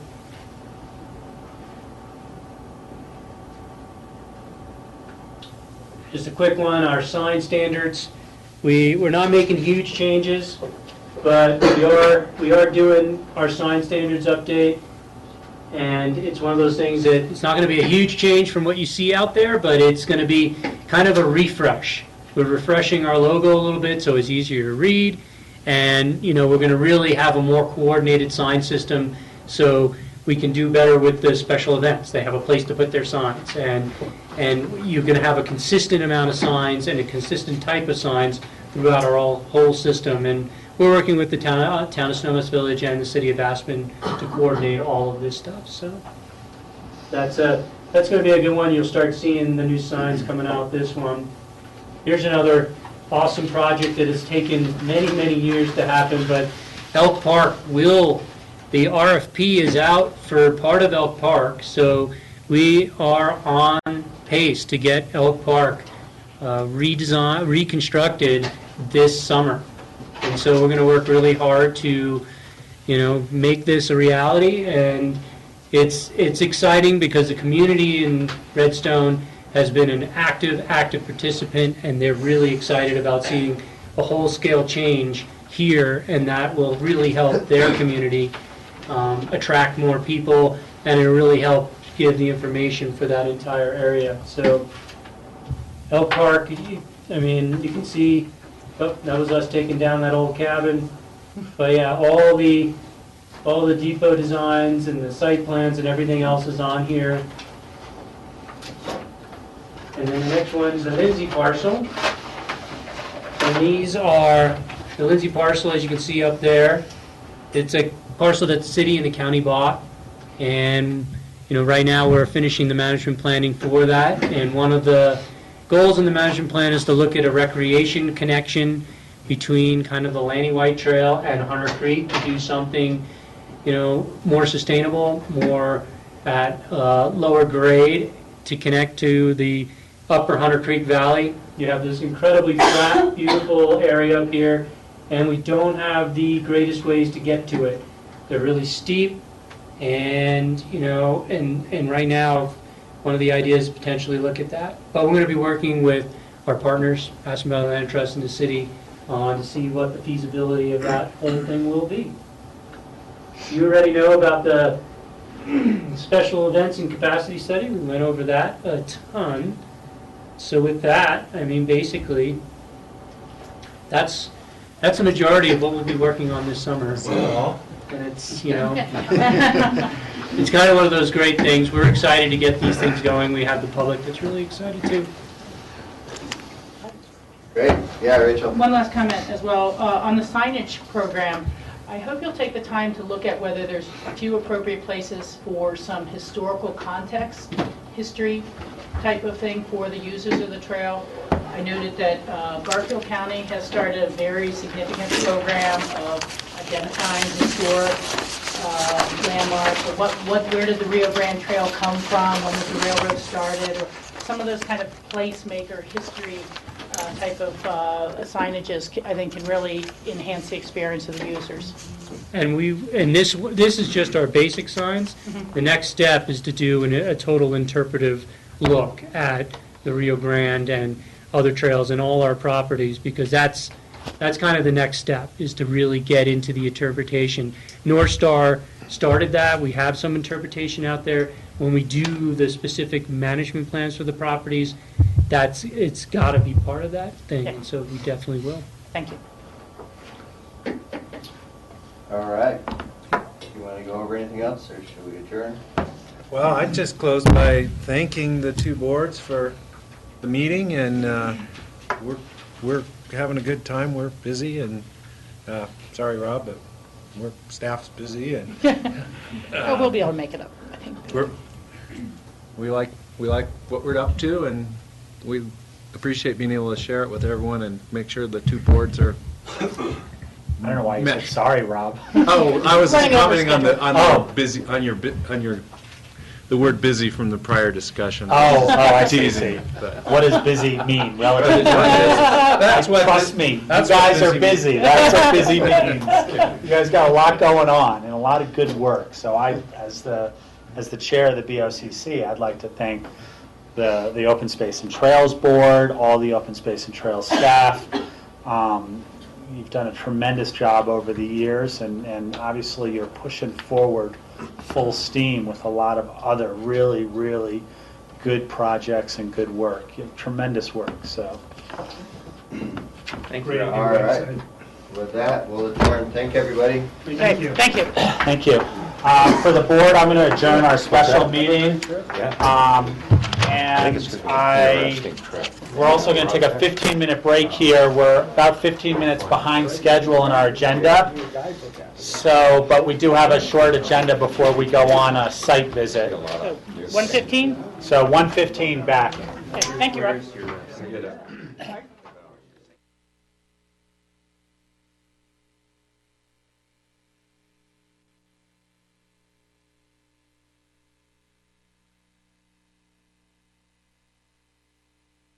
This morning with our Open Space and Trails Board, and now we're back for our memos of interest.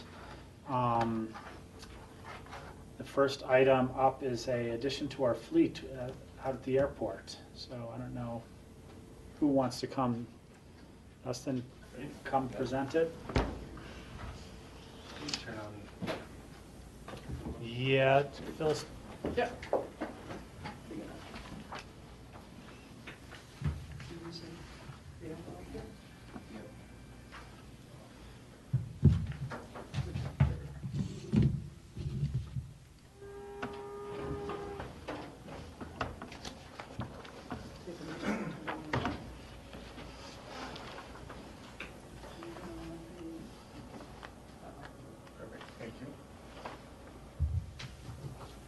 state your name and stuff like that as you're presenting. I'm Dustin Hobble, Assistant Aviation Director of Operations Facilities at the airport. And I'm Jonah Frank, Pickett County Fleet Manager. All right, obviously we're here today to talk to you about addition to fleet and the runway broom. Funny thing happened as we were in the process moving forward to procure or replace our plow that we identified in last year's budget. We thought we were doing, a great thing, a big leap forward. And that, as you can see, that object right there is what we were looking at purchasing to replace our plow. It's a dual-use plow broom unit, so we could basically have some efficiencies there. Well, we currently don't have one of those at our facility that we use day to day, so we don't have a whole lot of personal experience with it, and it's a big investment. We wanted to make sure that we were making the right choice. So we worked with Fleet and reached out to our partners at DIA, Denver International Airport, and they have a number of these units, and we're very grateful to Denver as they let us talk to the mechanics, get a little bit of insight there. We got to talk to their drivers. They even let us go out there and spend a couple hours both in separate pieces of equipment driving on the ramp, and really got a feel for them to see how they're going to fit with an operation at the airport here. So on the drive back, we talked it over a little bit, and obviously the preceding few weeks we talked it over more with some of our staff. We don't think, or that bottom unit is not the right choice for the airport. What we do need an additional broom similar to the one that's up top, which we already currently operate a couple of those. And the need for the broom is basically, we have a high-speed runway. We need to get that surface down to bare pavement and have a safe operating condition. That's really our number one priority. Also, approximately 5 years ago, we were having some issues with vehicle pedestrian deviations on our kind of ramp taxiway area, because what really delineates those two spots is the pavement markings. So the FAA requested us to start brooming 100% of the taxiway. That equated to 68% more pavement that our current brooms had to be brooming, and it ends up with some more wear and tear on a unit and some more usage there. So as it relates to just working at the airport with the FAA, we need reliability and redundancy. We have a great partnership with Fleet. They do a great job working on our equipment, checking them over, taking care of them, but they're mechanical pieces of equipment. We've had an instance where it's broke down for, one of our rooms has broke down for over a month.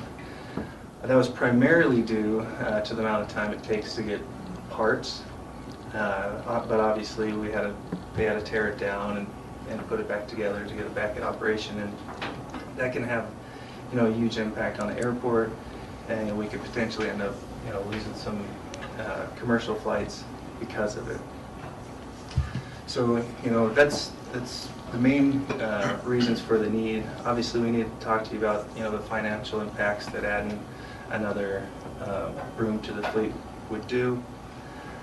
If you look at the 2014 budget, it actually would equate to a savings. Purchasing a single broom unit is going to be cheaper than the dual-purpose plow broom unit you have there on the bottom. We identified in the MOI that there is a 5-year impact to the budget, because we'll be retaining that broom and, the plow, and replacing it next year. But really, the true impact is, over the 10-year capital plan, where we'd be replacing the broom, which equates to, in today's numbers, around $650,000 to $700,000. I do want to mention, though, that this unit would be funded with passenger facility charges, which are fees collected for FAA-approved projects to enhance safety at an airport. So I guess in summary on the financial piece, will be a net savings this year. There will be a change in our capital plan that we'll bring forward to you during the budget cycle. And there'll be some associated maintenance costs over time with fleet. And I'll let Jonah share a few comments on how it fits in the county fleet. We currently operate 2 of these brooms currently, and they see a lot of wear and tear. They're probably the 2 highest used pieces of equipment at the airport. Almost 500 hours a year of use in a very short window. And they get probably the hardest use out of any equipment because they're contacting the runway with the broom itself, and they're going at very high rates of speed to keep that runway clean. With the extended brooming area that Dustin was speaking of, we have seen more usage and more failure. The additional unit will greatly help us be able to help the airport keep the 2 units they require to keep their operations running. And the costs associated with that won't be too bad because it'll be spread across 3 units instead of trying to push 2 units so hard. We'll see a slight increase in fuel and some broom bristle costs, which we put in our memo. It was in the tune of probably $35,000 a year for fuel and maintenance and broom bristles. Questions, Rachel? Well, I read the memo and appreciate the additional presentation, but I support moving forward with the acquisition of the additional broom. Public safety and response times are critical. Anybody else, Steve? So this unit here is basically what you have, the upper one is what you have now, or this is maybe the updated version of older models that you have. Correct. The top one's similar to the... Are some of the parts still interchangeable between the older ones and the new ones, or? A lot of the parts will be interchangeable. The broom cores themselves are interchangeable. A lot of the tires and filters and fluids are the same. The cab is similar to some of our units. Some of our units are older than this to where the parts are different, but it will be very much the same. Great. I'm in favor of moving forward. Anybody else? Sounds good. Do we see this as a supplemental request? I believe they come back in the summary when they get revised. It's a quarterly update of supplementals. Right. So this is serving as a supplemental request, even though it's not the normal form that we have with the budget impacts for the airport. I think I can speak to that potentially. Since the money's already in the 14 budget, it'll just go forward as a purchase here in the 14 budget. Then we're advising the board so that we'll update the capital replacement plan coming forward. You'll see that in the 15 budget process. Thanks. Yep. I mean, the real difference is just not selling the older model so that you'll have 3 and you'll have backup. Correct. Well, can I just ask you said that parts were a month out on one of these repairs. Why was that? Just production parts. These are very specialized units, and most stuff is pretty much custom built to order. Parts house don't stock these type of things. Some things can take 2 weeks, some things a month. It really depends on what part of the machine had issues or failure. I mean, it seems to me worth a conversation with Oshkosh to say, listen, we need response on these because this is essential. Your selling point is it's essential to the airport operations. So you'd have to tell Oshkosh that that part supply is essential and they better fix it, no matter how custom it is. Right. Something to definitely talk to them about. Yep. With the indulgence of the board, since we have Jim here, I was wondering if we might have a brief discussion on some of the air service issues that we saw Saturday before last at the airport, because we've received some citizen letters about that, and it was also by chance the day my family arrived, so we experienced a lot of that firsthand. But I think it's a good opportunity to get the information out about what was going on. Jim? Thanks, Tom. Thank you. Jim Elwood, Airport Director. You know, it's been a very interesting year nationwide for travel, as many of you know. This morning I read a report that there were 75,000 flights canceled over this winter, which is the highest total since calculations began to be collected by the federal government 25 years ago. So it's been a very difficult year across the nation, and who would have guessed that Orlando, Florida would have canceled weathered flights, as an example, or Atlanta, or some of the other facilities that have. Our particular airport has not been exempt from those season changes. Weather and particularly wind has been a challenge for us this winter. The day that Rachel alludes to, a week ago Saturday, was an especially difficult one. We had weather on Friday, the day before, and that resulted in about 500 disconnected bags being delivered to the airport in the middle of the night, sat in our baggage claim space, which takes up valuable square footage. It also meant some of the flights that would normally be overnight and go out the next morning, meaning Saturday morning, were out of sequence and not so exactly where they needed to be. Then that Saturday morning, because of crew time, there's new crew rest rules that are impacting things. They had a mechanical of one of the flights, and I'm talking about United in particular at this point. And so the sequence of the day never got a good rhythm going. They had several folks, as the illnesses sort of traveled through our community, they weren't exempt from a staffing level at the airport either. So they had a number of folks who were out ill. And the day just didn't work very well, in all honesty.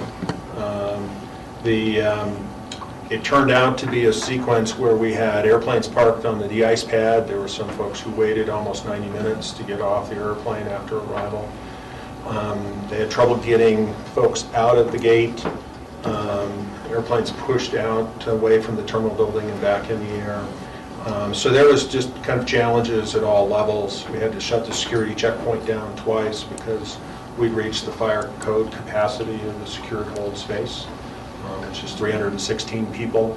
And so it was a very challenging day across the board. You know, I think it highlights the fact that the terminal building has some very significant challenges. It sits right on the cusp of being workable under good circumstances, and when we see sequence of events that don't work very well, and we end up with a stockpile of airplanes. We had 10 aircraft at the gate or on the airport at one time that day. So we only have 7 parking spots. So, and there really isn't a lot of extra square footage to put other airplanes. And so it's a reminder that we have challenges at security in terms of capacity. We have challenges in secured hold, post-security. We have challenges in baggage claim space that are all really came to bear at about the same time. And it was a tough experience for our customers. We really regret that. We've made a few modifications at the airport. We debriefed and really looked at how we could minimize those chances going forward. But the difficult part is at some point we just have a facility that had more folks going through it than it was designed to do. Rachel? Yeah, and Jim, I appreciate that many of the circumstances were out of our control here locally, and I appreciate that it really is that indication of how much the new terminal is needed, you know, quite frankly. As I said, my brother and his 2 sons were arriving theoretically on Friday night. They didn't get in until Saturday. Their bags didn't get in until late Saturday night. But between going back and forth to the airport to look for the bags, we really witnessed a lot of the extreme customer frustration. And that 2 things that seemed to really center on was the length of the line to report lost baggage. You know, there was only 1 person there, and this line was 30 people deep. And, just waiting for your chance to report it missing, I think was extremely frustrating for people. The second thing was just the lack of information, because no one could tell us, have they unloaded the current plane? Has the bus come that was dropping all the extra baggage? And everyone's like, I don't know. I don't know if they've unloaded the current plane, because we're looking at the thing to say, hey, a plane did come in from LA. Maybe your baggage is on it. But no one would there be able to say, this is all that was on that plane, or are we having to wait while the ground crews get the next plane off in the air, and there'll be some carts unloaded in a few minutes. And I appreciate that you will be able to take corrective measures where possible, and that some of it has to do with our carriers and how much they staff.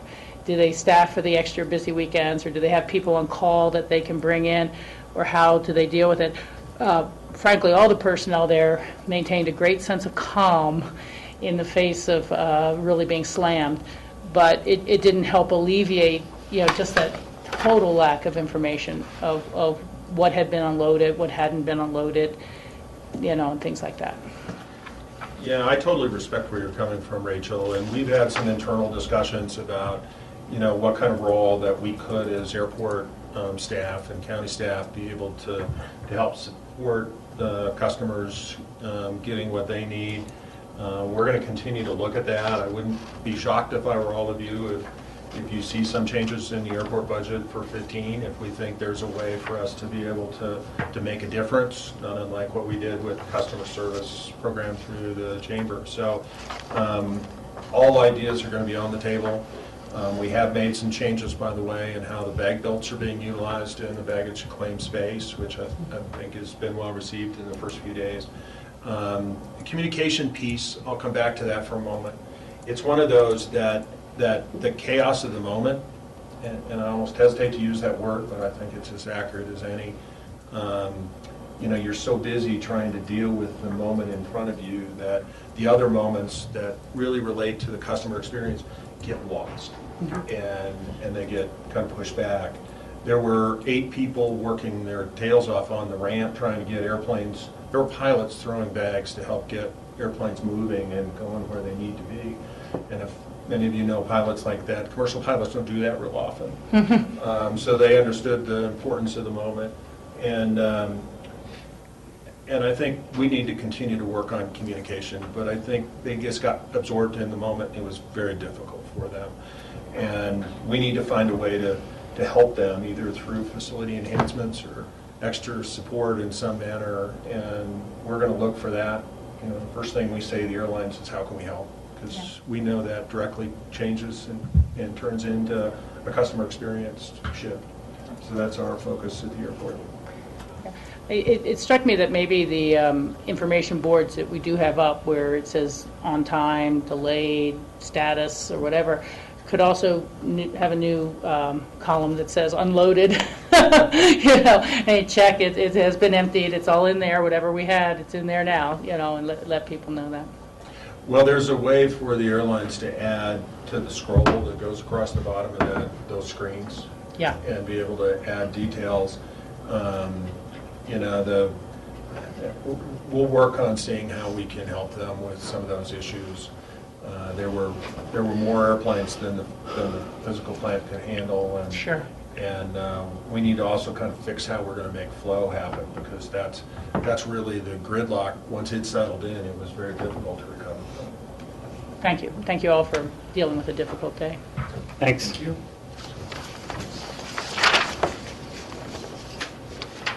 Pro Challenge update, is Nancy coming to this, or? It's just a memo. I thought she would, but let's see if I can get. And this is on time. We didn't move this up. We're actually 15 minutes late. Anybody have any questions regarding this memo? It's really a brief update. We had one 2 weeks ago. Steve? My only question was going to be on the vehicles that are allowed through on Highway 82 during day one. And it includes raft buses, and I remember last year the hotel vans were allowed to go through also. They're not mentioned on here. I would hope that, I think that helped speed up a lot of the airline passengers being able to get to their hotel or whatever. And I would hope we could have them be allowed to go through just like the RAFTA buses this coming year. But it's not mentioned on the thing. Phyllis, do you want to take some notes to follow up with Yeah, Nancy? capture. The other question that I had, which is probably really for Cindy Huben more than anything else, is the special event permit application online somewhere? It says it was submitted to 11 of this year, but, you know, are those online with the updates or changes? Is there a place where the general public can pull that to see exactly what was submitted as opposed to some pamphlet or an email thing that...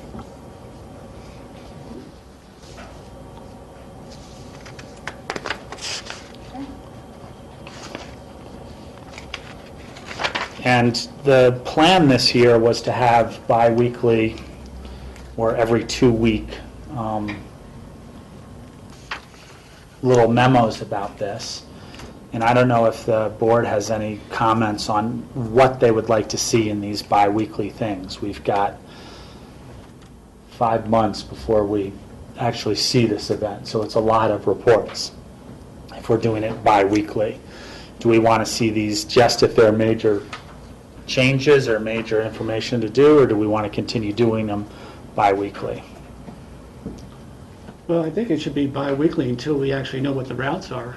I mean, we still haven't got definitive routes or information on that, so I think we need to sort of stay in that format so it doesn't sneak up on us. Okay. Agreed. And it'd be nice to kind of know when there's different outreach planned, you know, to different groups or neighborhoods.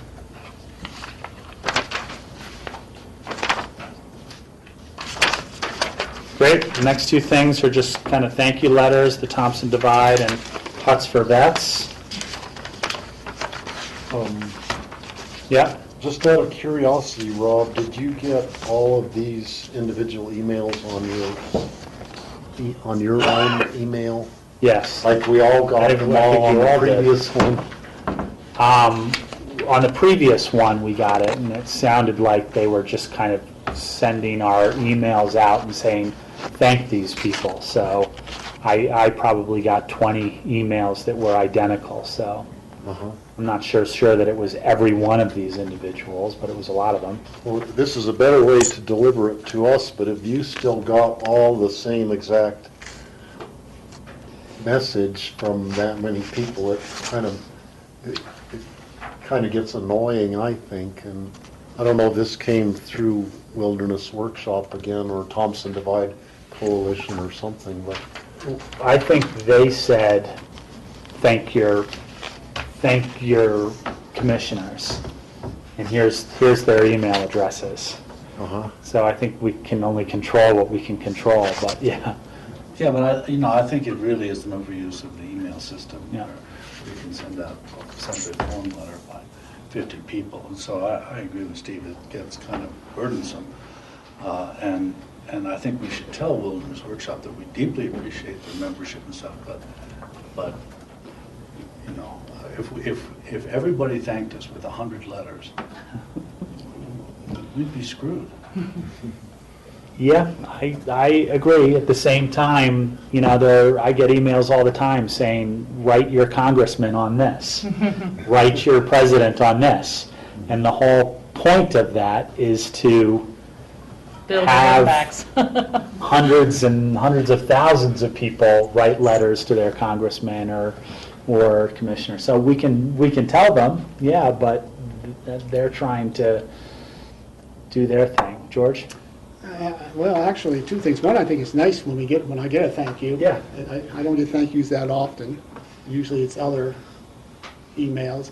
But I did get an email from Wilderness Workshop prior to these going out, and it was an opportunity to respond to Wilderness Workshop. They said, would you rather have should we hold all these emails and just send it to you in one email versus coming individually? And I said, yeah. So I only got one email with a list. So maybe you missed that one email. But Wilderness Workshop is trying to not overload the email addresses by consolidating first and then just sending them all at one time. So I thought that was really good. I got that email too. I was in DC with NACO, and I just let it ride, but they did ask us, what would you prefer? Yeah. Future agendas. We have one more. No, I'm sorry. Okay, I just have a couple things. Yep. Next week, March 25th, we've arranged for Chris Kadam with the survey company, the person who presented rapidly, to Skype in to answer any follow-up questions you might have in preparation for the retreat the following week. We thought it would be a good opportunity to look at that. We're trying to see if he can have any of those cross-sections of data that you had requested ready to prep for that meeting with him. He's going to be on the road, but he was willing to give us a time period, so we might be scheduling next week's agenda a little differently. It might be the Capitol Road project we might put off if we need to. Okay. And I'm just thinking how to most effectively utilize his consulting time via Skype in terms of, is he going to be looking for direct questions that we have, or is he going to be following up with questions that we asked? Because we did have a lot of questions during the presentation of, wouldn't it be nice if we could see a cross-reference between this question and this question? Do we have to go back through that and come back up with that question? No, those or questions... has someone tallied that and has a list for him to present to us? We captured some of those cross-sections that were discussed that we'd like to have this data compared with this either demographic group or however we were looking at that. So we're hoping he'll have some of those as well. If you had, when he left after that presentation, you had a follow-up discussion and there were some questions there that you didn't have an opportunity to ask him. So that would be an opportunity for those too. So maybe I'll suggest, is that going to be in the MOI section of the 25th? So, no, it'll be a regularly scheduled piece. Okay. But we will have an agenda item summary, so we can give you an idea of what we expect the presentation and what he'll be. Yeah, and just clearly state on that, if there are further follow-up questions that will allow some time for that, so that we can go back through the survey ourselves and refresh it in our mind. Okay.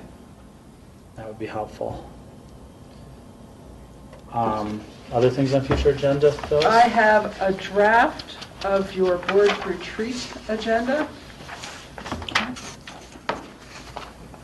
And John's been working on this, and the one piece he wanted a discussion on, he's got 5 community members identified to participate in the first afternoon.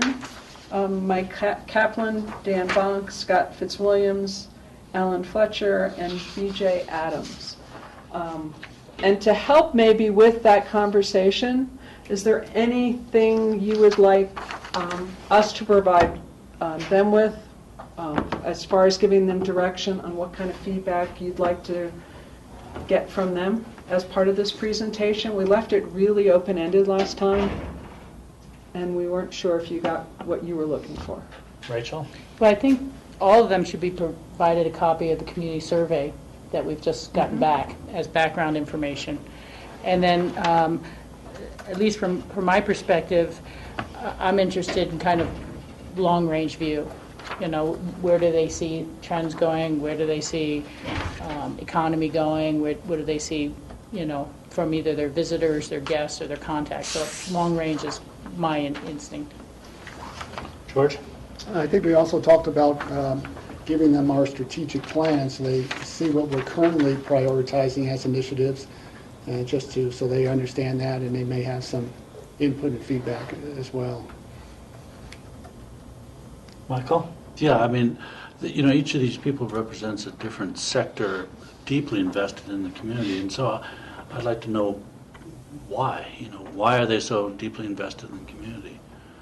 Whether it's a long-term view or short-term view. I mean, if you look at Alan Fletcher, he represents the Music Associates. They just invested, what, $25 million or $40 million in the community. Why did they do that? I mean, I don't know. So, and then BJ would know, why other people are investing in the community, why her clients are. So I'd like to know that.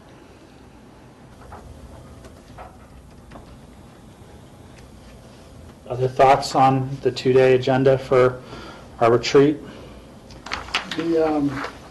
I mentioned this in my email to John when we invited the community panel discussions. I had Scott Fitzwilliams, but I also suggested that we invite, not as a panel member, but just as part of the audience, the new Aspen District Ranger. It'd be a good opportunity for her just to sort of get a feeling of the community. So I don't know, her name's not on here, but I didn't want her to be a panel member, but just as an invitee. That's a good thought.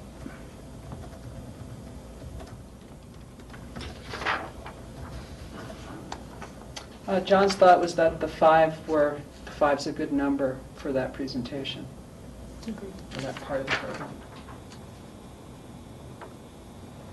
So I'm providing them the community survey as well as our current priorities and the strategic plan, asking about their long-range view, including long-range view of the economy. Why are they deeply invested in the community? Why are others invested in the community? That's kind of what I've captured so far. Rachel? I don't know if an executive summary of our 2014 budget would be of help or interest to them or not, but it really demonstrates, I believe, the constrained nature of county spending versus perhaps other group spending, and so that might be helpful.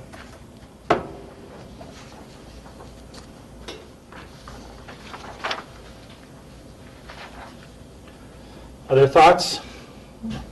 Other future agenda items? I just wanted to mention next week, Wednesday, our regular meeting, we have the Employee Appreciation Lunch in the Rio Grande space across the way here at 11 o'clock, not our normal 12 o'clock start time.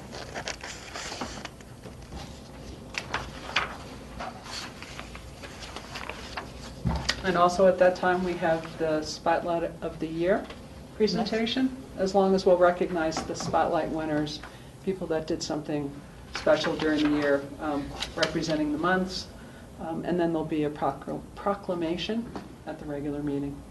We'll do that once a year. Thanks, Rob. Open discussion items. Phyllis, do you want to start if there's anything?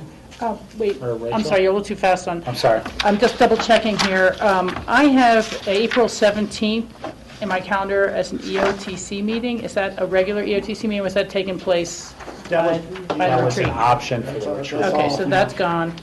I think I have forwarded information to John about a fire symposium they're having in Glenwood that day. That's not us. That's all. Just want to make sure that date was gone. Okay. Thank you. The only open discussion item I have is a follow-up on what John emailed you last evening regarding a letter coming from ACES and Wilderness Workshop on a request for a sponsorship for a celebration of the Wilderness area, I guess the Wilderness Act. And how, in the past, those requests have come through your discretionary monies. This is a large request at $5,000. So John wanted to get a feeling, is that the appropriate way that you would like to have that request come through, and we can put it in your next meeting packet as a request of your discretionary, or would you like a different direction? Well, I think the request is for $5,000, and I actually had an opportunity to talk to Chris and encourage him to send a letter of proposal to us, letting him know where we would have any possible sources of contribution, where our funds would come from. And I would support some dollars coming out of our discretionary fund for this event, because I think this is a watershed event. The Wilderness Act of 1964, it's the 50th anniversary, and certainly Pickens County, where we're surrounded by 3 wilderness areas, it's a tremendous asset for us. I told Chris that our discretionary fund is $10,000, so I suspect we're not going to be able to contribute what he's asking. But I think there's a number in there that I think we should show our support, and if it's $1,500 or $2,000, it's part of a discussion. I agree. I'd like to see more about where it's going and the other partnerships who are contributing. You know, I mean, for the schedule of events for that day or something like that, as opposed to a kind of target number. I'm in favor of supporting at some level out of our discretionary fund. One of the things that came to mind was, you know, we've had special event people come to us for funds, and generally speaking, our response has been, well, you know, give us your financial statement about it, give us your, you know, who the other sponsors are, give us what the event plan is, give us all this stuff. You know, I'd like to see all that. I just think it's fair across the board to ask the same thing of any applicant for some of our discretionary money, to ask the same thing. And I think I'm in agreements with George in the sense that I think the level that they're asking for is more of a special event contribution than something out of our discretionary fund. So maybe it needs to be considered in 2 different places.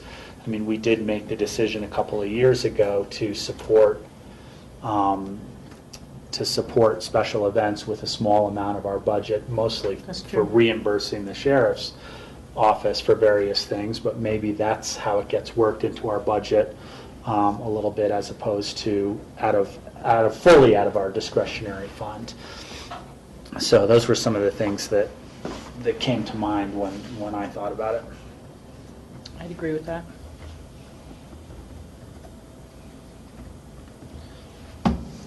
Other open discussion? So where do we leave that? I'm a little confused. Oh.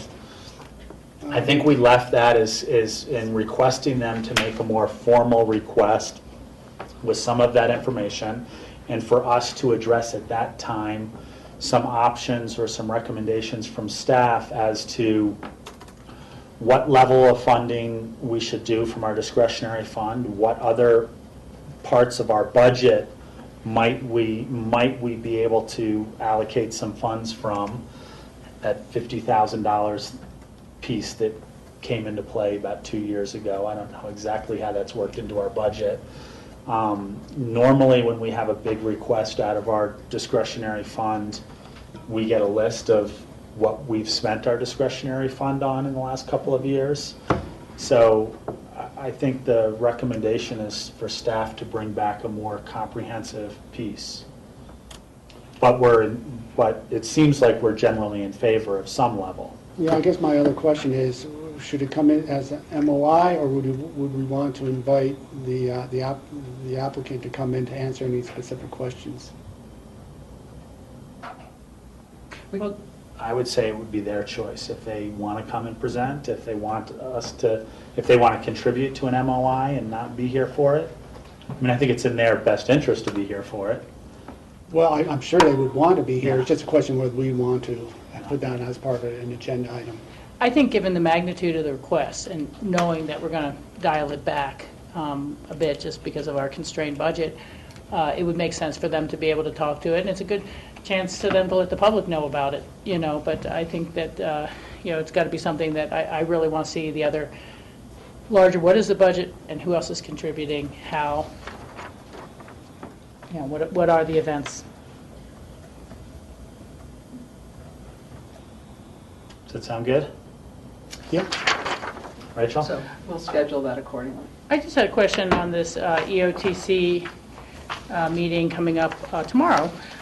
We received a homework assignment. Are we supposed to turn them in to somebody, or are we supposed to just bring them to the meeting? I mean, they wanted us to fill in, your homework for the meeting is to review the executive summary of information and write out below the strengths and weaknesses of current efforts.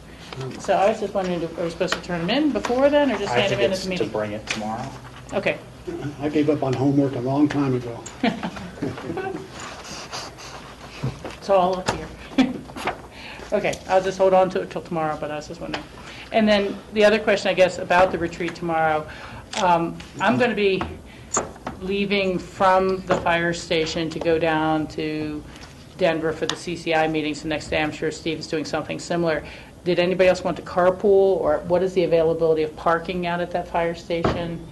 You know, I was just thinking if all the electeds from the different Snowmass, Aspen, and Pickens County come out, maybe do we have to park overflow at the CCI, the Colorado Mountain College parking lot, or maybe that's just something we can answer for tomorrow, you know, if they have enough parking for everyone who's going to be coming out there for that meeting. Maybe an email to us if you can find that information. There is parking behind the building, too, Okay. I'm not aware. but I'll find out. I'd be happy to give anybody a ride out with me, but they'd have to get their own ride back into town. To go out early and see my adopted niece. There you go. Cool. My best friend's little girl.